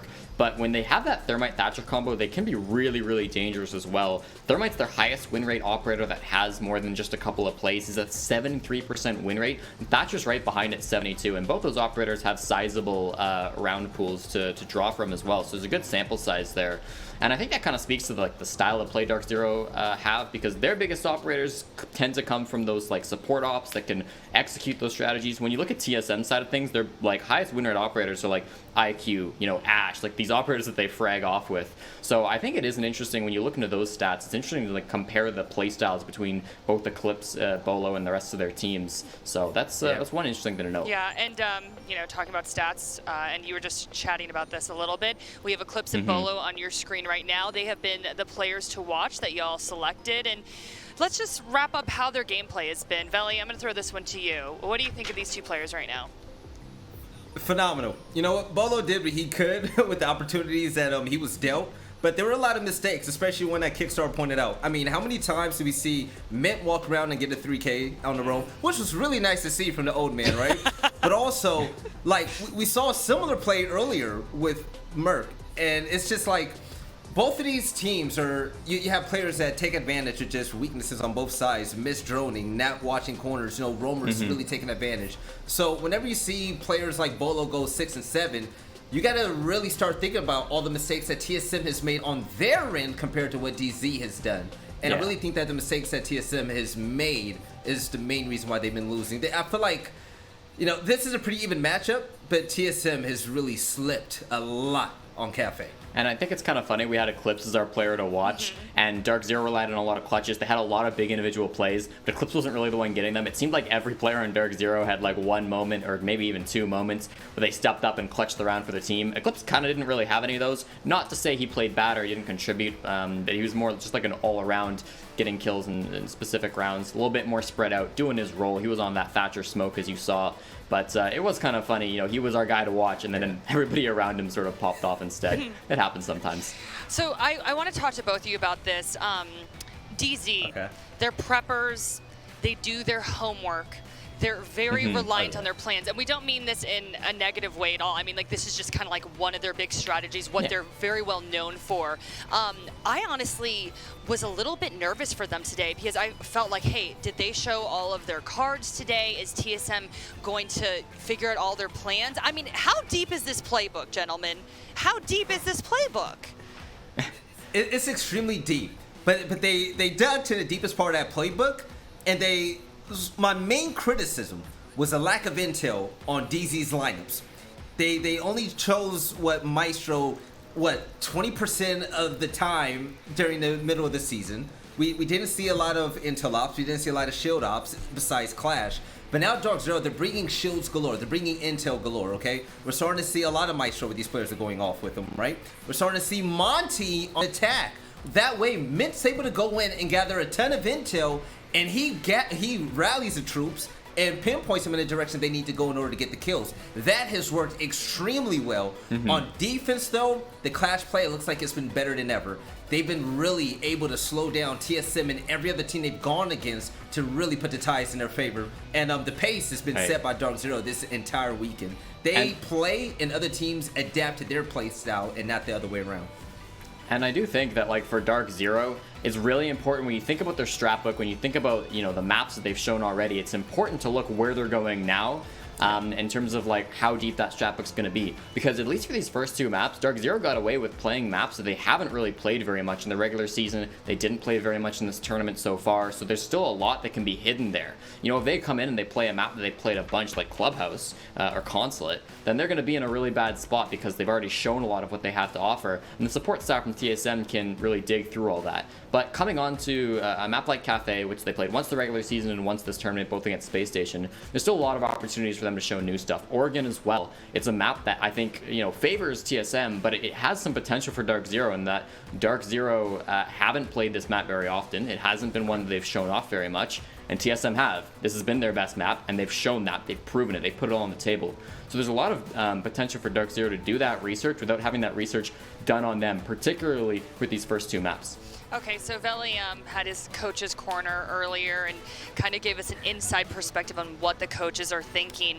If y'all were the coaches, what would you be telling your team right now? Let's start with TSM. What's Pojo Man telling them? Win, do better, take your time. Like, honestly, the thing about TSM, they were able to scrap up rounds that it looked like they weren't in favor of winning as well. You got to realize you're on a team full of individual stars, all 5 of them, right? If they can play together like they did in round 2 that I explained about Chala getting that 3K, the rest of the wins can be the same way if they play together and watch each other's back. That's all it is. Minimize the mistakes. Okay, and Jesse, you're BC. What's he telling DarkZero? One more. You know, you got to get one more map. There's 3 in the row. There's 3 coming up. Just take one of them, and the series is yours. You're the champions. This next one might be harder because it's TSM's best, but give your all every single map, and you just got to find it one time. Y'all should be coaches. Well, thank you very much. What a reveal that was. I saw right before we got in here, I think Wei had tweeted out, like, I dare somebody to compile all of the changes as best as they can in one tweet. And, well, I tried. I tried, Michael. Did you try? I tried. There was an attempt. If you want to put that one up yet again, when you did that in the past. But, boy, I don't know what I'm most excited for. I mean, the replay is probably the no-brainer. I don't know. What are you most excited for after that reveal? What am I most excited for? That's difficult. Nothing in particular. I'd say that the patch as a whole looks like it's probably going to be one of the most significant quality of life updates we've ever had in Siege. Absolutely. That's my main takeaway. You know, got really, I think, vital things to any competitive game like color blindness options, the match replay system, the sensitivity sliders for each optic.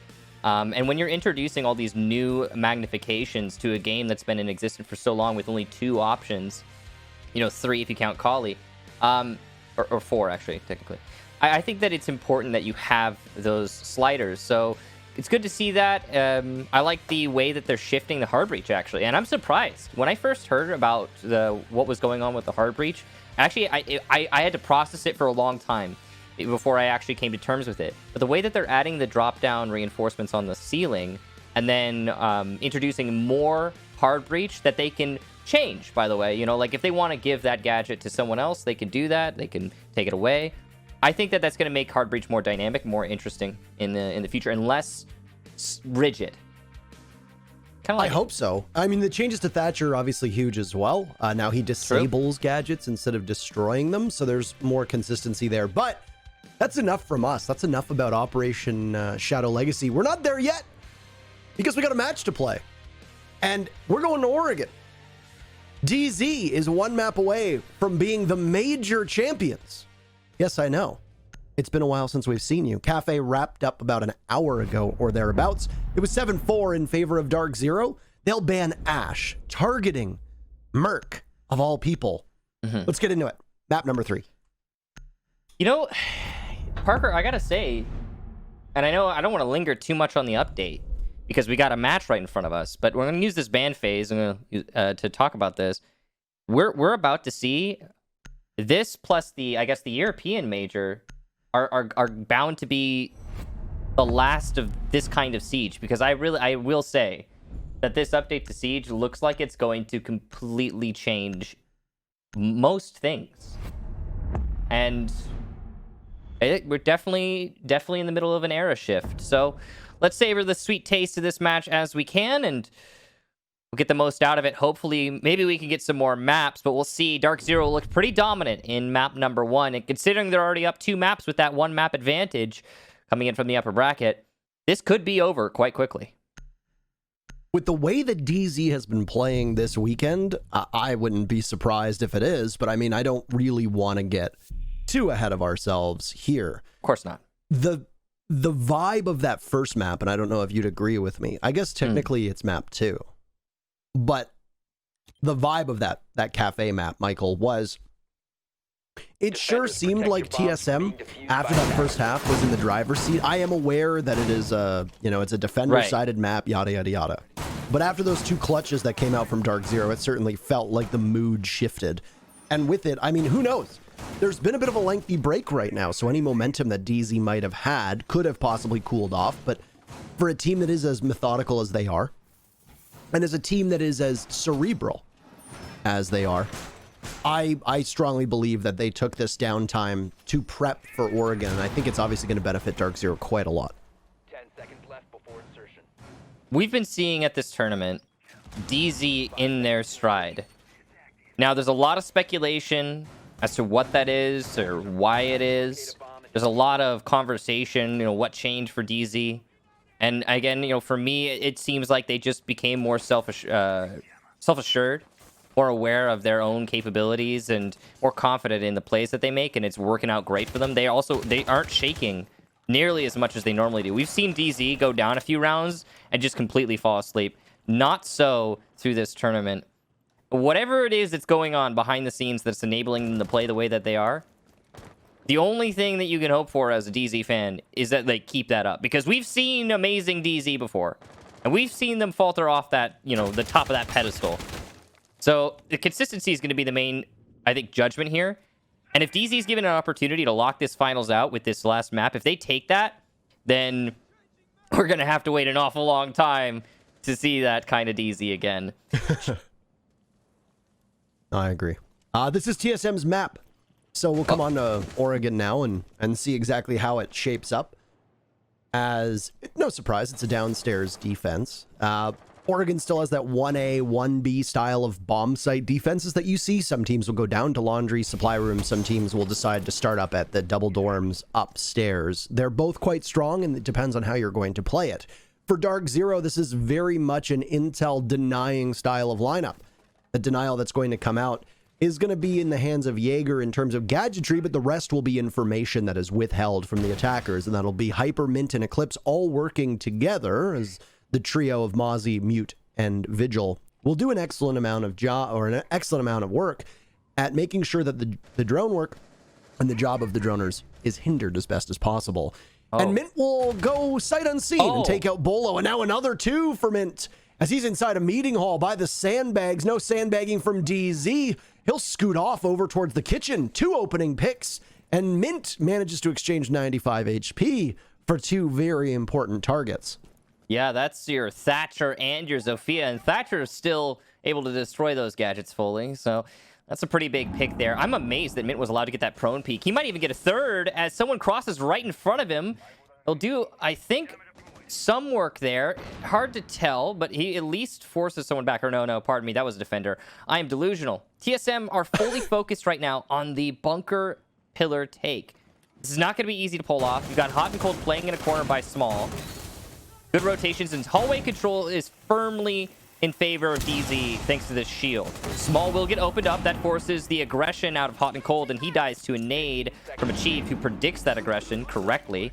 Nade goes deep into the hallway, likely to get the shield, and it gets its second kill. Achieved on a roll here, but he's alone now, and DZ will clean things up. DarkZero, a big first round on Oregon.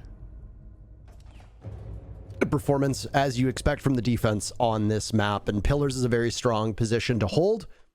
If you're going to stack up Wamais, or if you're going to stack up Jaeger devices over in that area, your utility dump from the attackers is going to have to be on point. Now, obviously, one of the most utility heavy operators that you're going to see present from the attackers, Zofia, was killed very early, and an engagement that happened with Mint inside of meeting. Doesn't really matter, though, because there wasn't a Wamai on the board. Like I said, the focus of DarkZero on that round was to try and kill as much time and as much intel from TSM and force them to commit to fights where they don't know the positioning of their opponents. And it seemed to work quite well, especially when the final 20 seconds were on the clock and TSM got 2 picks. They equalized back to a 3v3 as you saw Bolo and Merc die earlier. They were avenged largely because of the single play from Achieved, who went fishing with those frag grenades and was very good at that. But they didn't have any wherewithal in regards to the anchors, and that was very evident. So when TSM tried to push into the site, there was, with 30 seconds left, a bunch of noise being made as Eclipse created a rotate into laundry room from that from the closet. And I think that was a good call from DarkZero. It allowed them a little bit more breathing room. They knew that they weren't going to get pushed from laundry stairs.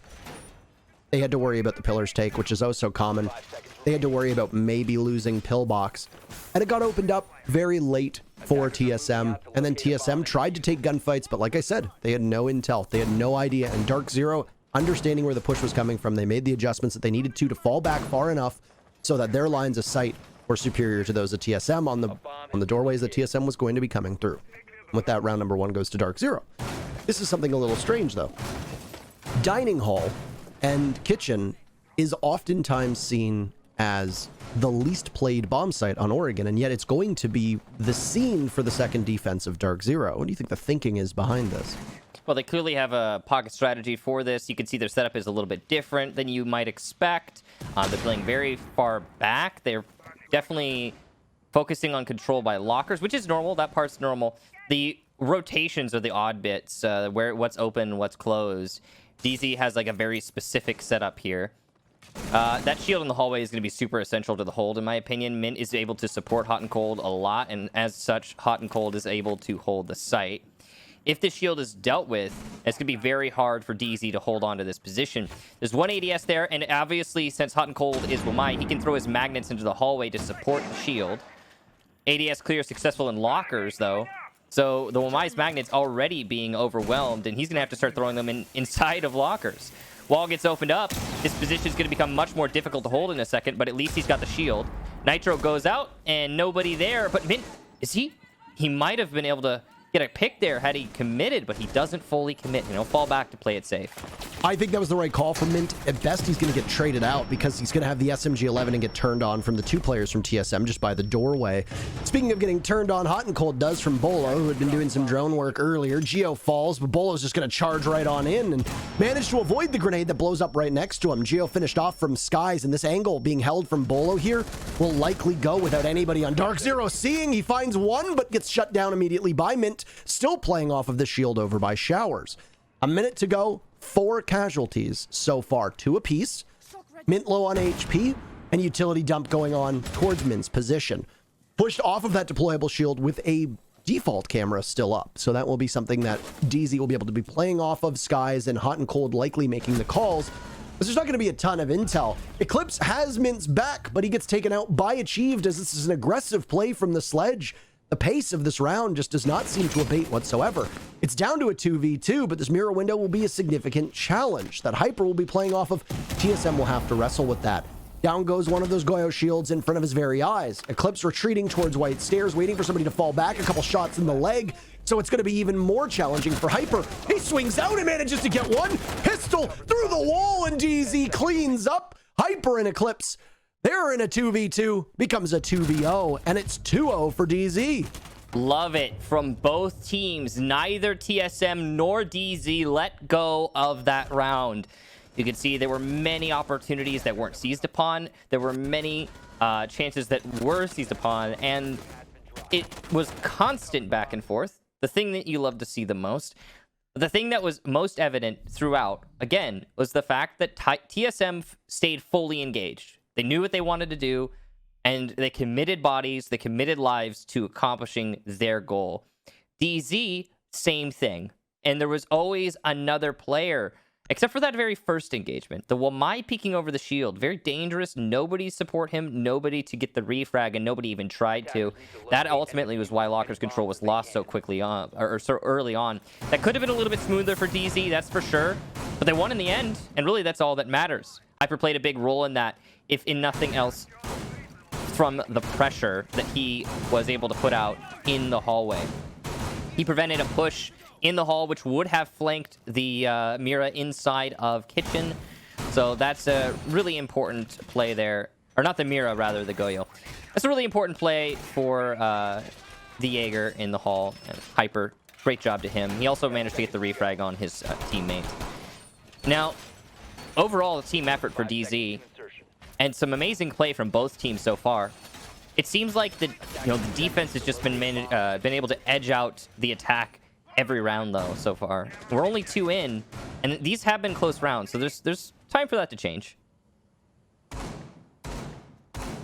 I do like that DZ got a semi-problematic bomb site out of the way though. True.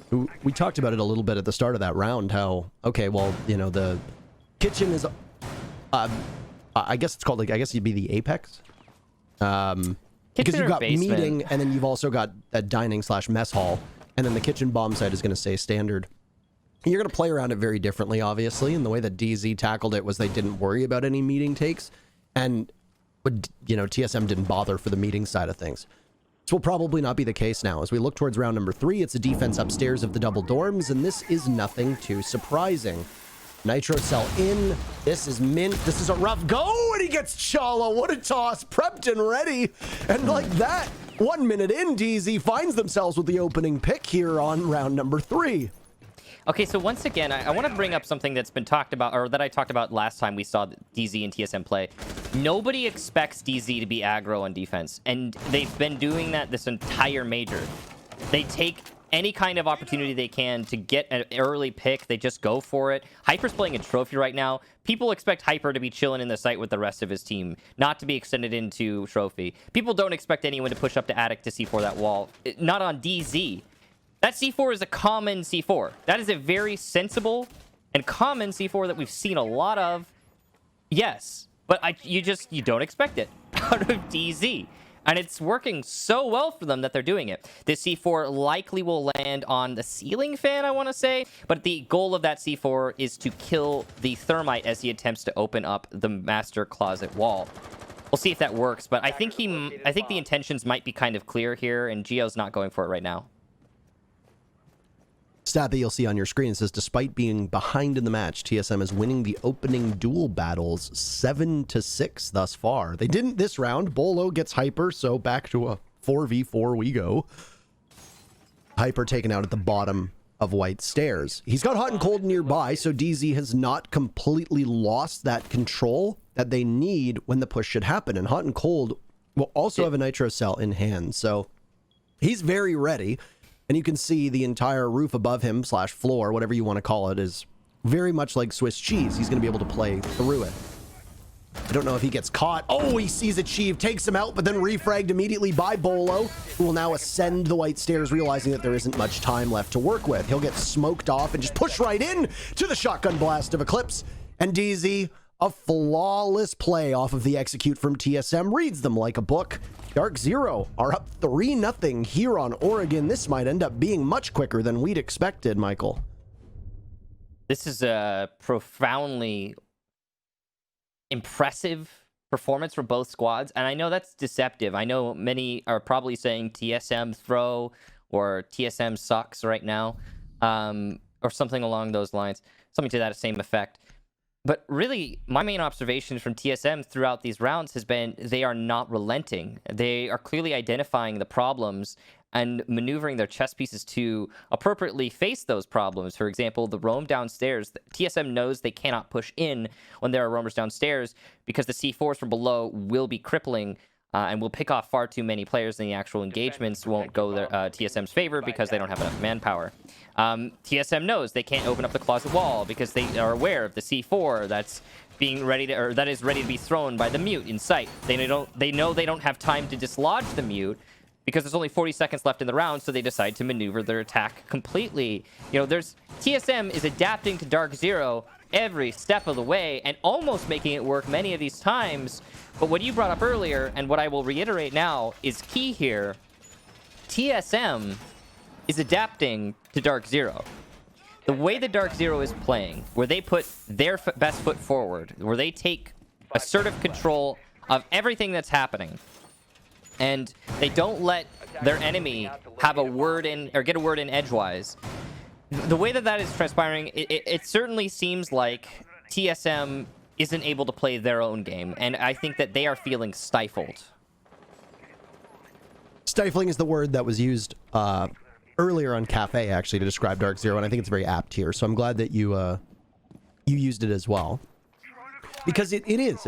It's like this smothering, slow crushing, like a boa constrictor, just getting tighter and tighter as it seems to go on. Now, obviously, we can look like fools if things change very quickly, and they very well may. I mean, this is going to go to defense for TSM no matter what.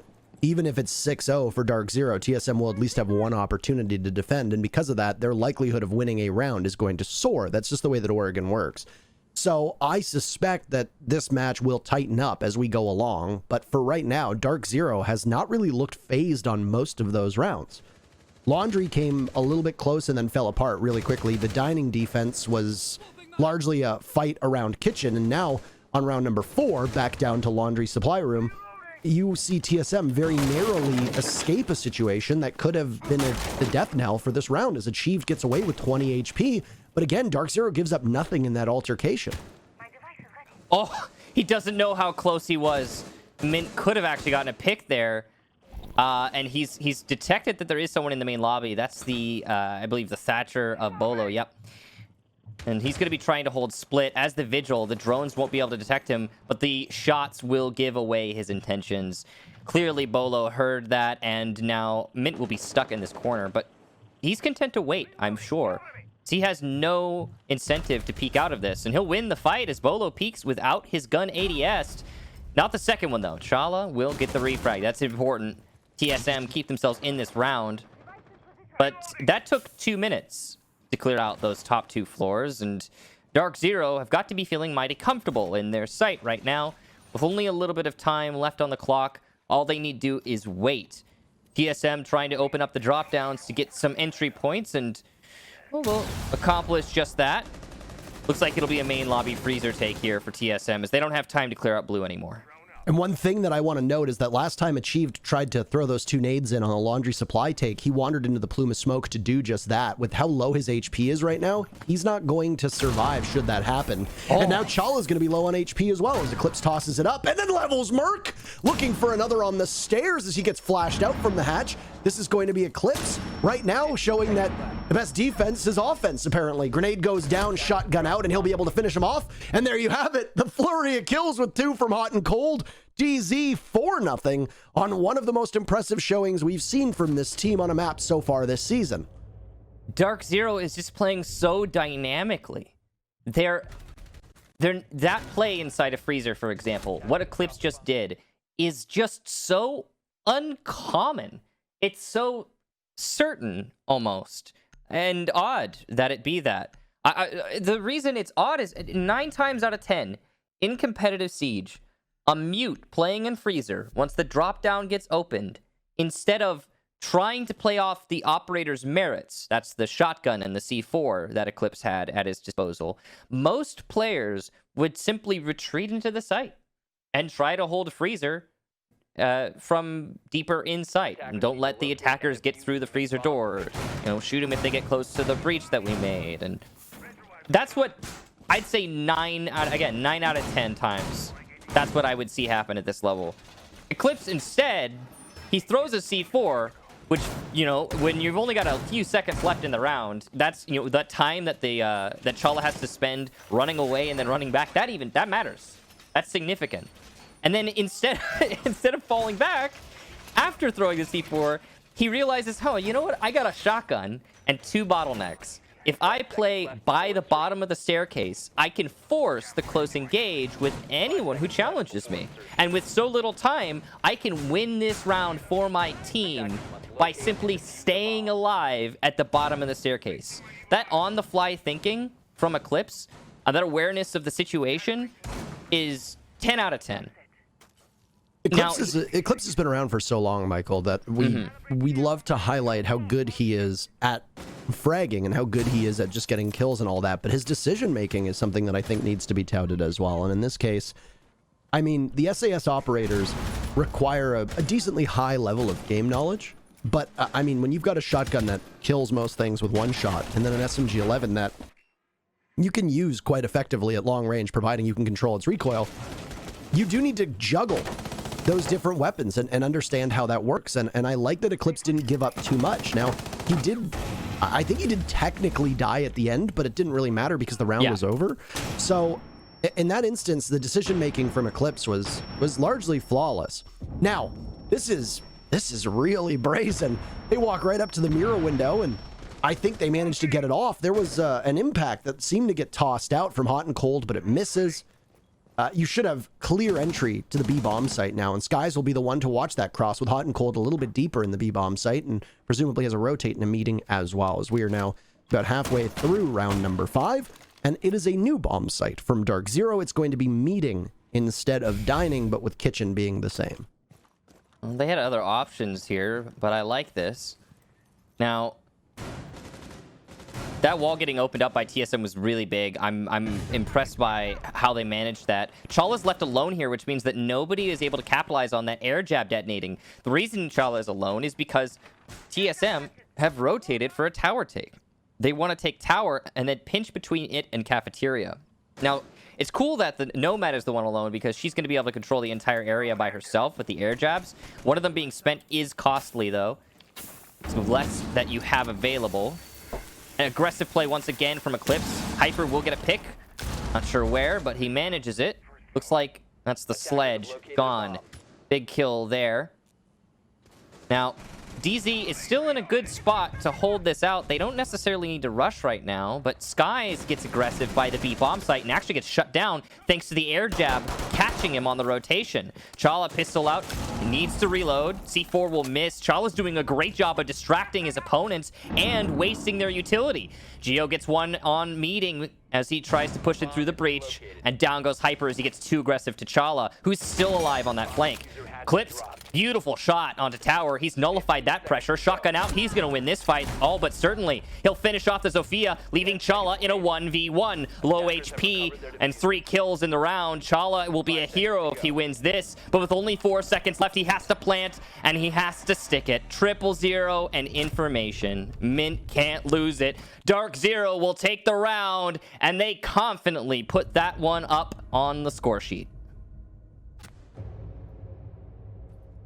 I don't even really have the words for what we're seeing right now from DarkZero versus TSM. It really does seem, I mean, yes, I always need to say, well, it's Oregon on defense and they're doing well.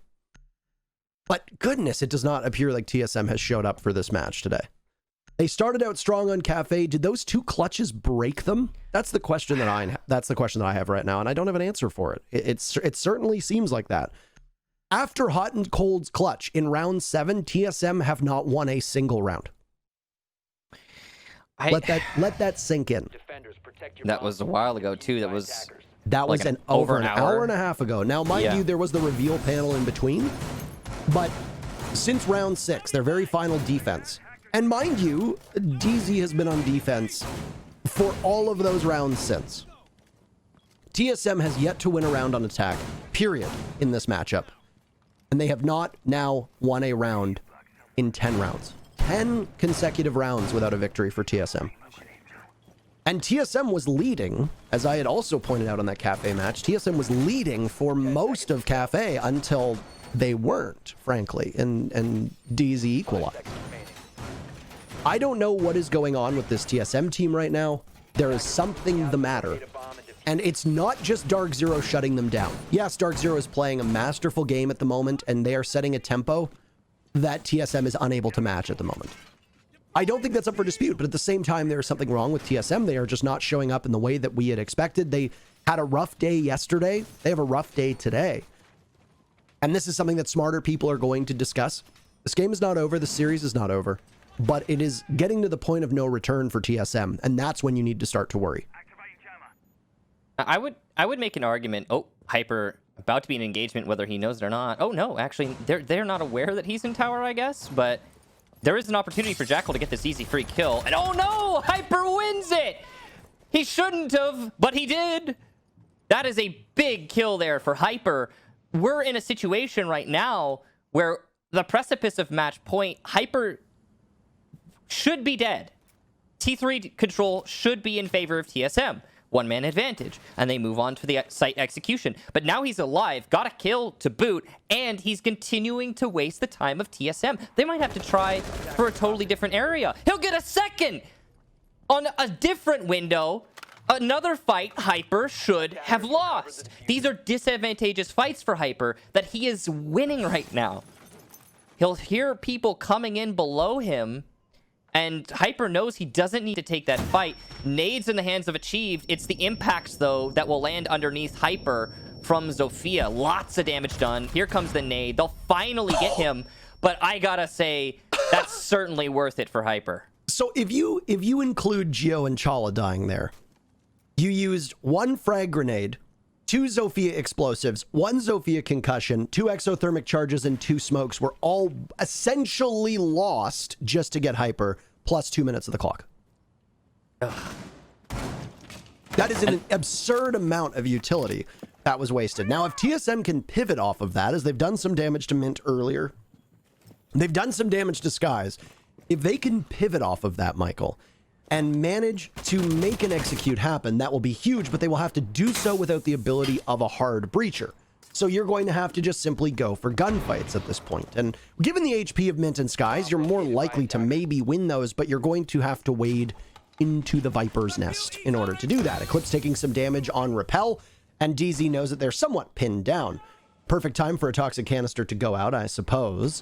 There's still 2 more left from Skies to use. Frag grenade waiting for Achieved in a default spot, but it does not connect. There's nobody playing inside of kids' dorms, so Skies will hold off on this deployable shield. Merc is gone to a C4, and DZ's advantage continues to grow. Bolo and Achieved will now need to barrel into the bomb site with 5 seconds left, and Bolo's advance will come from Master over towards Trophy, making a bunch of noise. He swings and gets the kill onto Eclipse, but time runs out. It's a flawless half. 6-0, and we get the hot and clap on our screens. DZ, match point, major point.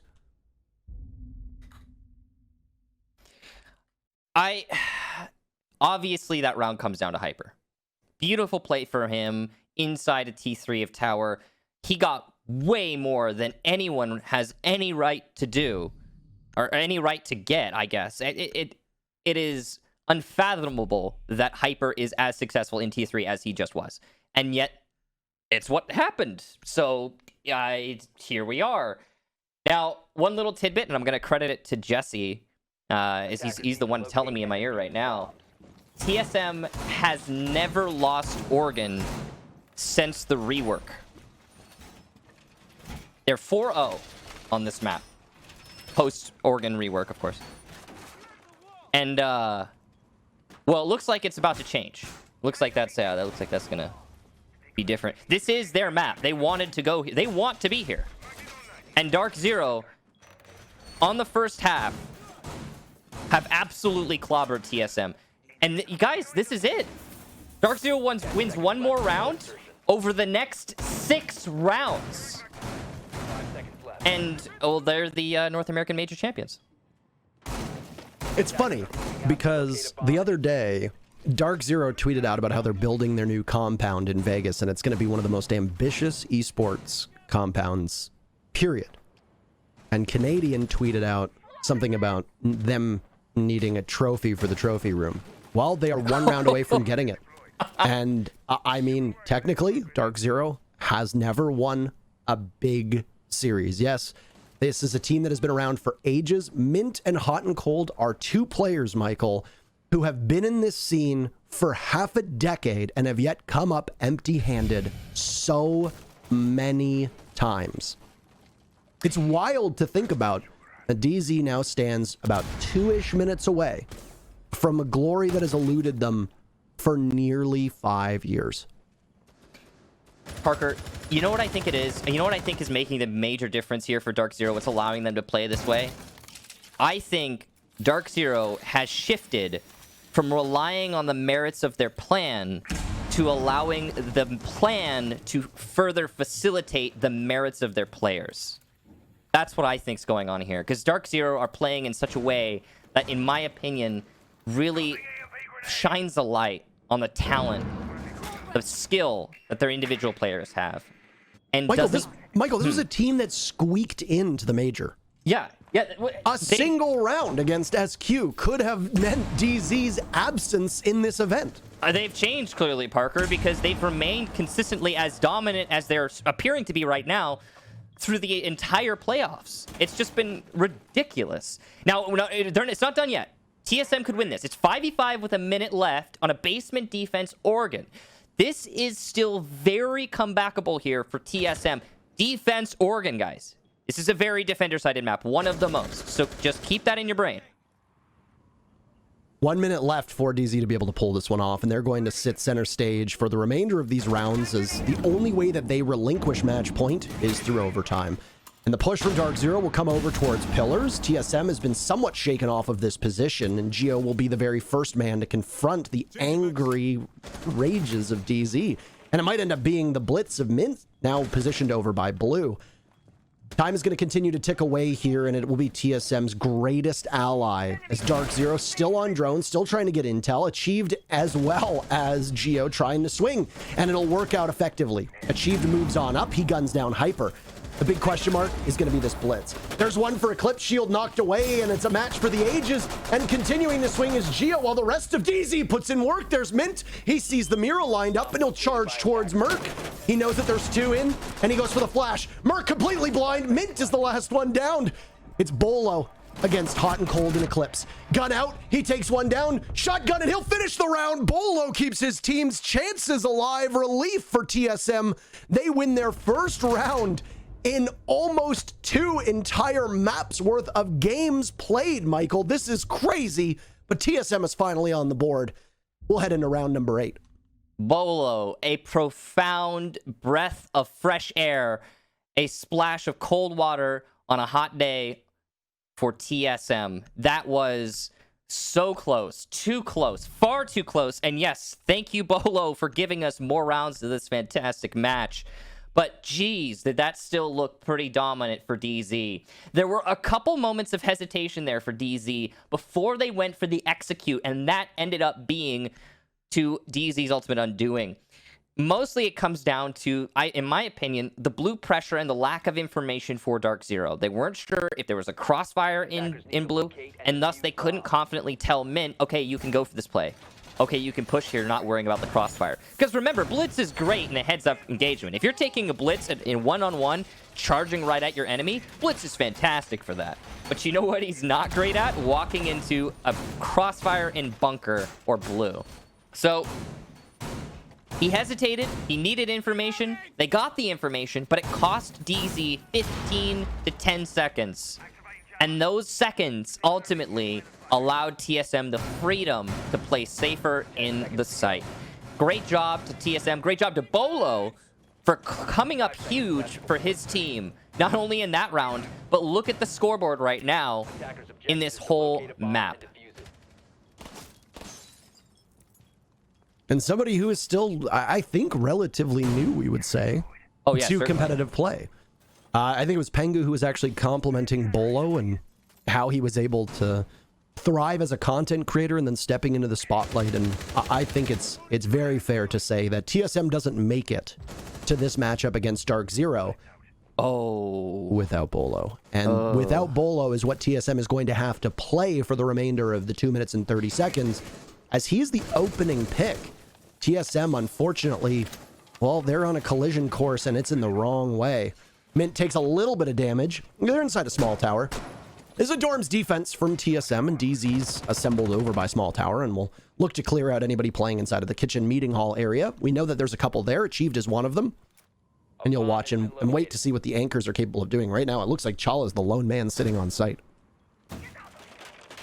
Ooh, impact behind Achieved and a stun to boot. You can see that Achieved is very trapped inside a kitchen. He might be able to get some frags, as he's not been collapsed upon just yet, but the awareness is in there for DZ. They know what they're dealing with. Oh, wait, have they veered off of the clear in kitchen?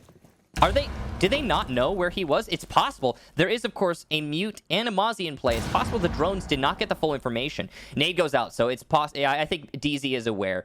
They just aren't confident in the clear. They don't want to take the fight too directly, it seems. So, still a chance for TSM as their roamers are persisting inside of security, but there is definitely a lot of manpower ready to take that fight. They got to be worried about Freezer, though, and that rotation actually was bad for Achieved because it means that DZ knows there was someone playing at top Freezer. No potential for a free pick there for the Jaeger, who was already positioned there. Final minute of action between these two teams, and TSM has weathered this storm quite effectively. They take down Skies and put them back at an even man count as the sprint from DZ happens right in front of our eyes. Hyper falls, and Mint on 1 HP as he's inside a kid's dorms with Hibana in tow. Likely trying to protect, as Hot and Cold will need to go for the plant, but it's Hot and Cold all alone. 1v4, TSM, they fire back quite effectively, bearing 9 in hand, but only one will get taken down by Hot and Cold. The comeback beginning to happen in front of our eyes for TSM. They've got a long road to walk, but they're at least hoofing it for now. 2 in a row on defense for TSM. There was a crucial moment in that round that was the, I think, catalyst to success for TSM. And that moment was where DarkZero opted not to fully clear out downstairs. They could have probably pushed in between meeting and kitchen door, collapsed into kitchen, killed the Mozzie, the Vigil, and maybe, yeah, they maybe would have lost a player or two in that endeavor. But that would have given them a level of assurity when making the play into the site. The reason they needed to clear out below was a few things. It's the C4 from below, of course, but it's also that angle from below the big window in security that denies the vault in. Now, yeah, some attackers did get through that angle, despite TSM having control, but it put the Blitz on low HP, so he was not very malleable in future engagements. He died to a single bullet from the Vigil, and DZ started to fall like flies as soon as they decided to go for the site take, because they hadn't fully cleared out below. There were too many other angles to deal with, too many places where there was a TSM player putting in 1 bullet, 2 bullets on each of the players on DZ. death by 1,000 cuts in the end. And TSM keep themselves just barely in it. It's just barely, though, really. Again, DarkZero could at any moment lock this out. 4 more rounds for TSM before they get to that OT.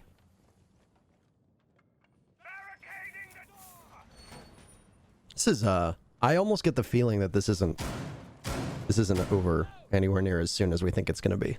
I hope not. This is a really good match. This is giving me that jittery feeling where it feels like TSM is going to go on just a miracle run right now. And we're going to say, no way. I don't think people understand the odds, though. DZ just won 6 rounds in a row, and they swept the half. That doesn't happen all that often. No. Oh, my goodness!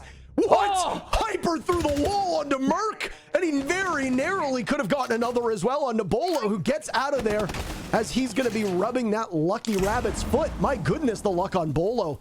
He's under fire now inside of dorms. The setup from TSM is going to have to only be half done. And finished off from the back now. Bolo's down as DarkZero jumps out to a huge lead here. An answer back, though, from Achieved, but he's finished off. DarkZero up 4v2. It's Chala and Geo just to try and hold this down on a meeting hall defense. This is not where you want to be if you are TSM. Still 1 minute and 40 seconds left, Michael. This is certainly favored to DZ, but we've seen heroics before. The one thing that is scary for TSM right now is that Mint is on Blitz. Mint has historically, I think, been, if not the best Blitz player in the world, one of, certainly. And it's really hard when you have low manpower to deal with the shield operator. Yes, they have the gas canisters on Chala, but that's just too situational. The lack of crossfires are going to give so much freedom to Mint. He will be able to force one of these engagements in all likelihood, and he should be able to lock this out almost by himself. And that's not even counting the overall man advantage right now. It's scary for Chala and Geo. I've said weathered this storm, I think 3 times so far today. This is the storm before the storm at this point. No calm at all, especially not with DZ still having tons of firepower at their disposal.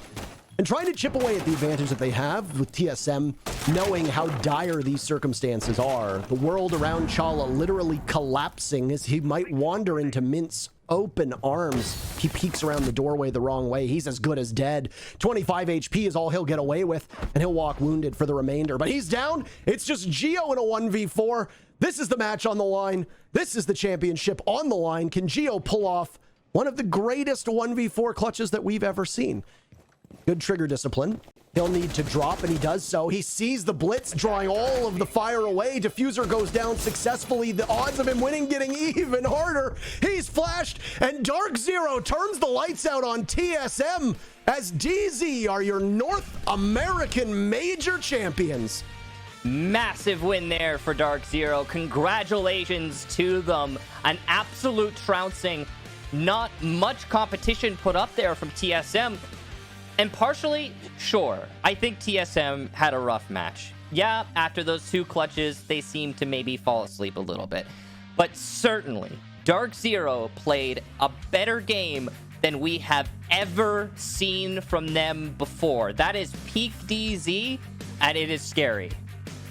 An investment pays off, Michael, and the patience and faith of a hungry organization, well, they get rewarded with a huge victory here.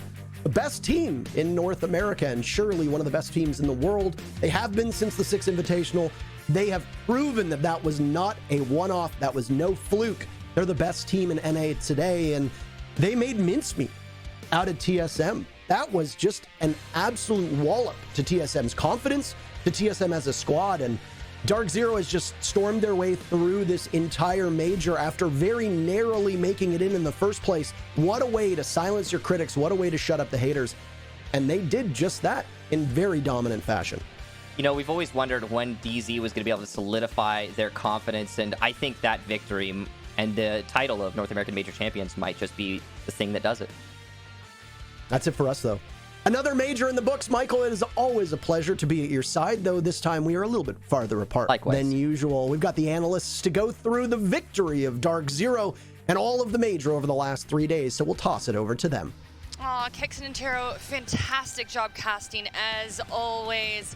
Now we bring it back to the analyst desk, and dude, DarkZero, I mean, I cannot right now. Finally. That was a blowout. Finally. Well a done. blowout. Who is this? What is this team?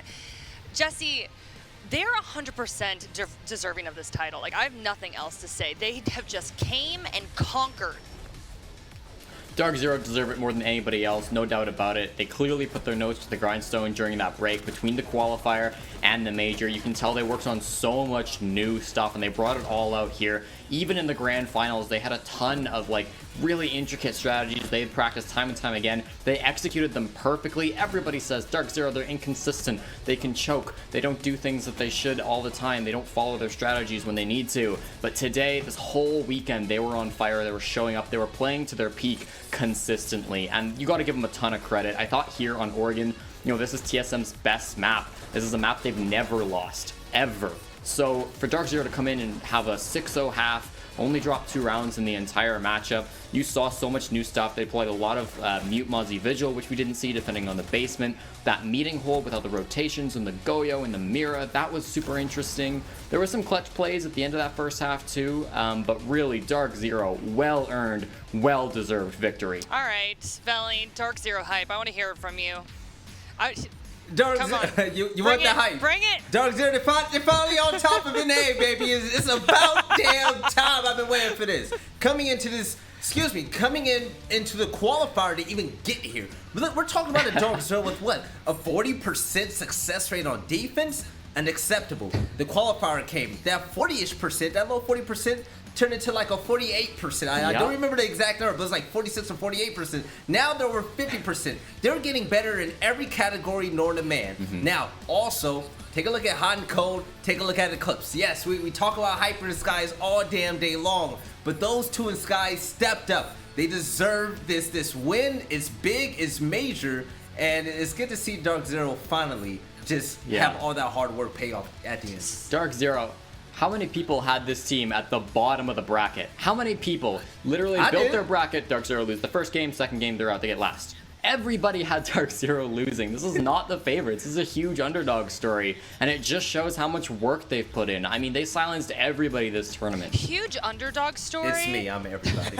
Huge underdog story, but I mean, to win in this fashion, I mean, y'all, this is the grand finals. I don't know what happened to TSM, and you know, Veli, you talked to Poja, man, and he said, like, we're going to be awake today. Not the case. They looked dead asleep. I do not know what happened there. I don't think they were awake, Jackie, and it was pretty unfortunate to see. I felt bad for Gio because Gio on Hard Breach is not able to make the plays that he's usually able to do. But also, Merc, he woke up around round number 6 when he got his first kill. That was just awful because they rely so much on Merc to be that solid entry fragger. Merc, the ball of fire, you know. Merc that gets the ace against DarkZero when he comes back from a hiatus from Twitter, right? We didn't see that Merc. It was pretty disappointing, but just DarkZero smothered those boys. But you know what? TSM, they're going to come back better than ever, I believe, and I can't wait for stage 2. Yeah. I think it's like so disappointing for TSM too, because it's like they had the upper bracket game where they looked like DarkZero got the best of them, and then mentally it slipped away from them. This time as well, they played well on Cafe, but DarkZero still pulled out the win. They got the best of them. They come into this one. I thought DarkZero played really good. They had some really good defensive strategies, but TSM still should have been able to like string together a couple of rounds, get the ball rolling, have a solid foundation to build off in the second half. They had some good rounds in the second half. I liked the strats that they brought out with their own Vigil and Mozzie combo that they were bringing, but obviously it wasn't enough. So throughout the season with TSM, I felt like they had been a team that adapted well. They were very creative. We didn't see that. Why do you think that was, Veli? I don't know. Maybe they were flustered. Maybe just mental. Yeah. Listen, when your back's against the wall and you're facing a DZ we ain't never seen before, you know, sometimes things that you prepped and planned before is gonna go the way you want it to be. Now, the thing about TSM, they didn't adapt well at all, and the most notable moment, Kix was calling it out when it happened. Hyper and P2. The fact that he was able to get the kills that he got and stalled out TSM, that was insane. There was no adaptation. It just seemed like one by one, they were trying to kill one of the best players in the game. That's not acceptable, and that can happen. Yeah, and I thought there was I thought there was a lot of like really good attempts at adaptation. You saw the meeting hold where TSM, they were pushing from dining the whole time, and they said halfway through, let's go to tower. They send 3 people tower, and they start to push from tower. But it gets read by DarkZero. They notice Charles alone. They go for the push onto him. It ends up losing, but they still deal a bunch of damage to the Nomad. Then Eclipse just holds down the fort, totally aware that he's being pushed by 3 players from Charlotte, gets a bunch of those kills. And so even when TSM went for those adaptations, they tried to make things happen. They identified the hold from DarkZero and tried to address it in a smarter way. DarkZero had that counter adaptation to read what they were doing and shut it down. I love. Sorry, you know what the thing is about adaptation? I'm so sorry, Jackie. I apologize. The thing about adaptation, you know what? Maybe TSM were calling the right shots. Now could have worked against the DarkZero that didn't play this weekend, but this DarkZero, they were just so aggressive. So what usually works to when you adapt against DarkZero probably didn't work because they were in your face at all times. And I want to go off a point that both of you just made. Throughout this season, the two of you have been like, listen, DarkZero's got a playbook. When things go off the rails, they go off the rails. Like, they cannot refocus. But Jesse and Veli, you both just said the counter adaptation. Like, where did they learn this? Where did this come from? Is it confidence, or how did they hammer this out? Because that was the problem with this team. It has been remedied. Yeah, one of the most intelligent teams in NA, and they finally, they learned how to put that to great use because the heavy criticism and the big losses that were easily avoidable by them, they learned from it. And that's why Mint wasn't happy in that interview with you at the end of the season because they knew what they needed to work on. Now, when one of the most intelligent teams, I'm going to say top 2 in all of NA, maybe the, top 1. Yeah. The moment they put their brains to use along with their gunplay, that is just a deadly combination. That's what made Space Station the best. Yeah. I would say that, like, they are top 1, just to clarify. Like, they won the major. They've done it. Tell them, Jesse. They're the top team, and I think mentally that's got to be a big part of it. Their strats have been insane. I think it was so clear how much homework they did in this matchup. There was one play where they got aggressive on Vigil, or on someone. They tossed the C4 right as the attic wall gets opened up, and Shala dies on the tower stairs. And it's like, this was seen in previous matches. TSM, they open this wall. They have their thermite, open it, run out the window, and Shala's always sitting on those staircases. They knew it was going to happen because they watched TSM, because TSM's played this map a million times and they've always won it. But DarkZero clearly did their homework when watching TSM on this map. That was really impressive from me. And one thing that we've repeatedly said is that this team does their homework, that they prep, and they're so smart, right? I almost feel like at this tournament, at the NA Major, they got out of their own heads. They stopped overthinking and they had faith in their skill. And they were just reacting. Like, I think maybe sometimes they were overthinking things, and finally we just saw them be like, dude, we're just gonna do. Like, we're just gonna do our thing. Am I wrong? No, I don't think so. Okay. Yeah, I think you're absolutely right. Like, we saw it in the individual roams as well.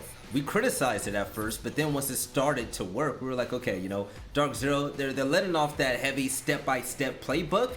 And their playbook basically looks like, whatever happens, happens, but then we're going to frag out and then try to hold down the fort. And it was beautiful to see. Something I'm definitely not used to. Yeah, and I wonder if, like, having that pressure sort of off of Hyper contributed to some of that. I felt like all the players were playing better. They were getting on that kill board more often. And because of it, their plays were more confident. They trusted each other more. It really did seem like that was a big motivational boost, that every single player could look back on their performance and say, like, yeah, I got kills here, there, and there, more than just contributing in like a supportive role.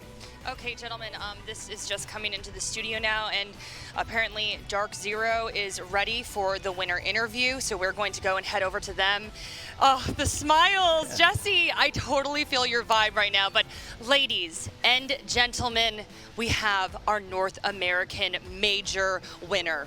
It was a season of ups and downs. They fought through a grueling qualifier to get here. They finished 4th in stage 1, but they united and shocked teams and tore through them. I'm giving you a round of applause. Oh my, we got a little fireworks for y'all. Okay, Mint, talk to me, man. How does this feel? This has been such a journey. I cannot imagine the emotions y'all are feeling right now. Yeah. Honestly, I don't even know all the emotions that we are feeling right now. And most of us are still so high on adrenaline. We're ready to play some more maps, and unfortunately we didn't get them. So I don't know how we're going to get all this Red Bull out of us, but honestly, feeling really great. That one was definitely all the fuel added to our fire from all the doubters. everything that was said about us. All the Pro League players, I think they're analysts and know anything about our team.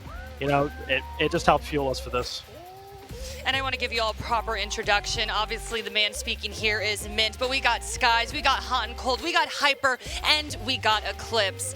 You know, we got to talk about Eclipse a little bit here. I mean, obviously, y'all are a fantastic team, but man showed up today. I mean, did you guys, what was in that Red Bull today? What's going on with Eclipse there?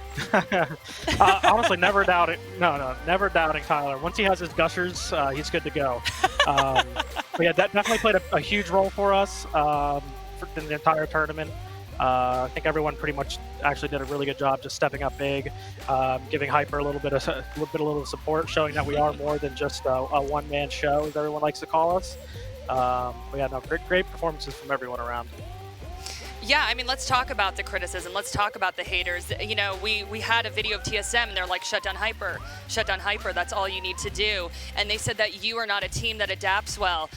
I mean, you just shut everybody up. Y'all just won the grand finals in a blowout. How does it feel to come this far? And talk to me about the improvements that y'all have made this season. A lot of ups and downs this season, a lot of slumps that we thought we were in, a lot of like late nights of us being up super late trying to figure out what is going on with our team and how to change it.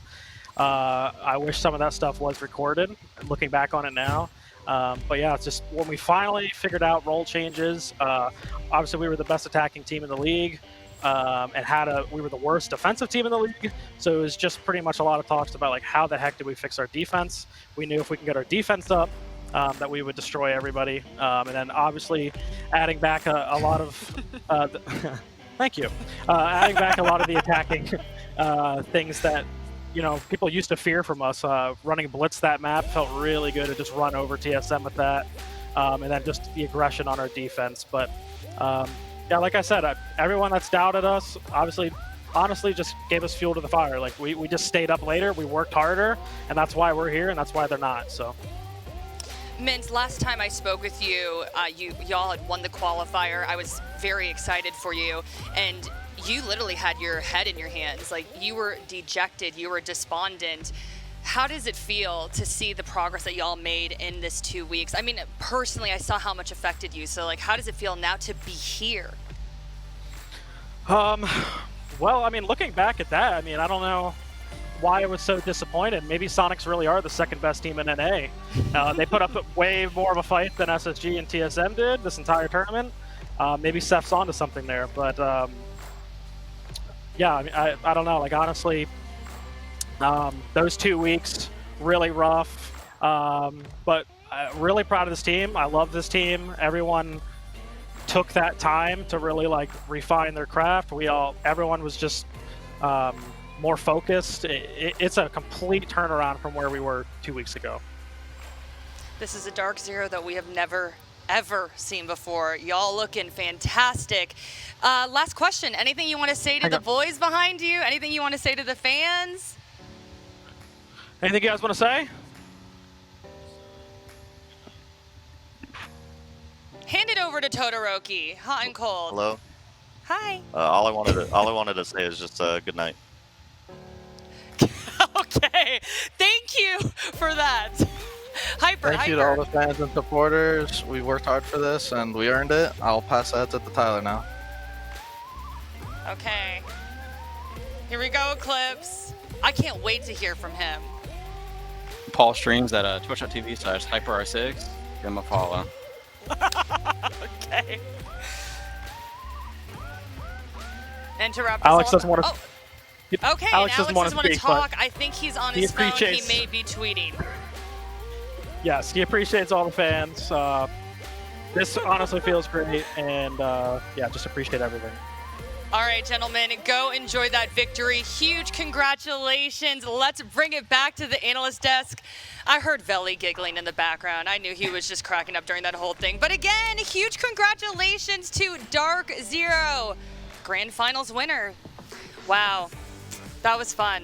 That was very fun. That was a great interview. Nice. Yeah. I haven't seen Mint talk like that ever. It was great. Like, you know, He let it be known. That's why we're here. Other people aren't. You know, shout out to the haters, the doubters. I'm so happy for DarkZero. Also, I've never heard a clip talk. That's what I was gonna say. I've never heard a clips talk, so I got super excited. And then he's just like, "Go follow Hyper." I was like, "All right, I'm done here.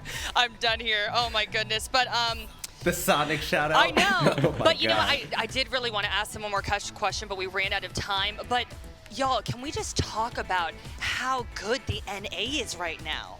I mean, this was such a shock. The major just like, who put TSM and DarkZero for this grand finals? Who did that? I mean, like any team. There's just so much potential here. Talk to me about that, guys. Yeah. Jesse, I mean, is it a hot take if I say the top 5 in NA can compete with anybody around the world and possibly win? Not at all. I don't think that's a hot take. I think that's absolutely correct. These teams are amazing, and North America seems like, it's going to seem egotistical to say this. North America seems like the best region in the world. It is. I love it. I love both of you saying that with confidence. Also, Sky's like tweeting. You know what I mean? I'm just like, he's like, I'm sorry, I don't have time for a winner's interview here. Like, I gotta like say thank you to the folks on Twitter. So yeah, here's a little heart sign. But anyway, gosh, we love those boys so much. They are fantastic. So many amazing plays that we saw today. So we do want to get into our Corsair play of the day. Any guesses? What do you guys think? What are you thinking? I think I'm gonna guess Hyper's 1v3 clutch, defending reading in Cafe. It's a good guess. I thought about this during the interview. Okay, let's roll the tape. And our Corsair play of the day is, I'm gonna give it a drum roll. Haven't ever done that, but yeah. All right. Oh, this was such a filthy play. Yeah, Hot and cold. Yeah. Yo, I want to say it. This is what I wanted to say actually before you threw it to this. And I'm so happy he got the play today. We talk a lot about Hyper. We talk a lot about Eclipse. We talk a lot about everybody. If I had to name an MVP, hot take, maybe. I'm going to say hot and cold. For someone in his role, in positions that he plays, the impact he had on rounds were just, like, it was just filthy. It was amazing. He should have had opportunities like that, but he made it happen. That was a nuts play for sure. Yeah. Yeah, I mean, all of them played absolutely fantastic. Lights out. So, you know, really quickly, we do want to thank our sponsors. All of us, Jesse's got his laptop on the way, but very, very much loving. Support the winner. Support the champs. They're Malibu. Listen, they won. They won, so we do this, Jackie. I got the flip-flops on, so you know what? I'm right there with you. I'm like, support the champs. But yes, of course, DarkZero, big thank you, big congratulations to them, big thank you to all of our sponsors, huge thank you, Jesse, Veli. I miss you guys. I mean, it's at least we can chat with each other. And Jess Brohart, amazing addition to the team. We love her to pieces. Our casters, Blue, Stokes, Kicks, and Taro, my boys, love you to pieces. My crew, oh my God, you guys are fantastic. They're throwing their arms in the air. They are clapping. Woo. Yes, Veli, what's up? Can I say one bit? I just want to give a shout out to the chat. Of course. We had a major that was online. And to all the viewers at home, trust me, this wouldn't be possible without you all and a production team. I know this has been weird. I know it's been a little bit crazy. Continue to support every single region that we have. The EU major is going to start soon, so make sure you catch that. And also, I just want you all to make a promise to me because I'm going to make the same promise to you all. When COVID is over and we're at our first major international LAN, everybody better go the hell off and make as much noise as possible. It's making an event that we will never forget, but I want to thank you all for tuning in still. We love you guys so much. You have no idea. So much. Jesse, I got to let you sound off if we let Veli say his things. Like, say your name, Jesse. I think the support this whole season has been amazing to all the players and to us as well on the desk. I think that the fans are always like the heart and soul of Rainbow Six, so to see them coming out, even in these really tough times, is amazing. Everybody, as Veli said, better get loud when we finally get our LANs back. You better hunt out Veli when you go to LAN and you give him a big kiss because he wants it. And he wants all the hugs and kisses from every single fan. So make sure you bombard him with those, please. Except Chowder. Oh my gosh. Wow. How dare you? Oh my gosh, calling them out there. Also, again, I know we've been promoting the merch. We have some awesome merch from Ubisoft, and then Challenger League signups. Like, this could be a reality for you. Like, you see these pro players here, that could be you, y'all. So, all right, gentlemen, fantastic weekend. And just like they were saying, we love you all at home like so much. Like, you make us feel complete. You make this home for all of us. Like, I'm getting low-key a little bit emotional here. So we love you all. Don't cry, I'm not Jackie. gonna cry, but we love you all so much, and thank you so much for joining us for the North American Major. We will see you soon. Stage 2, just around the corner. All right. Love you all. Have a wonderful day, evening.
Thank you.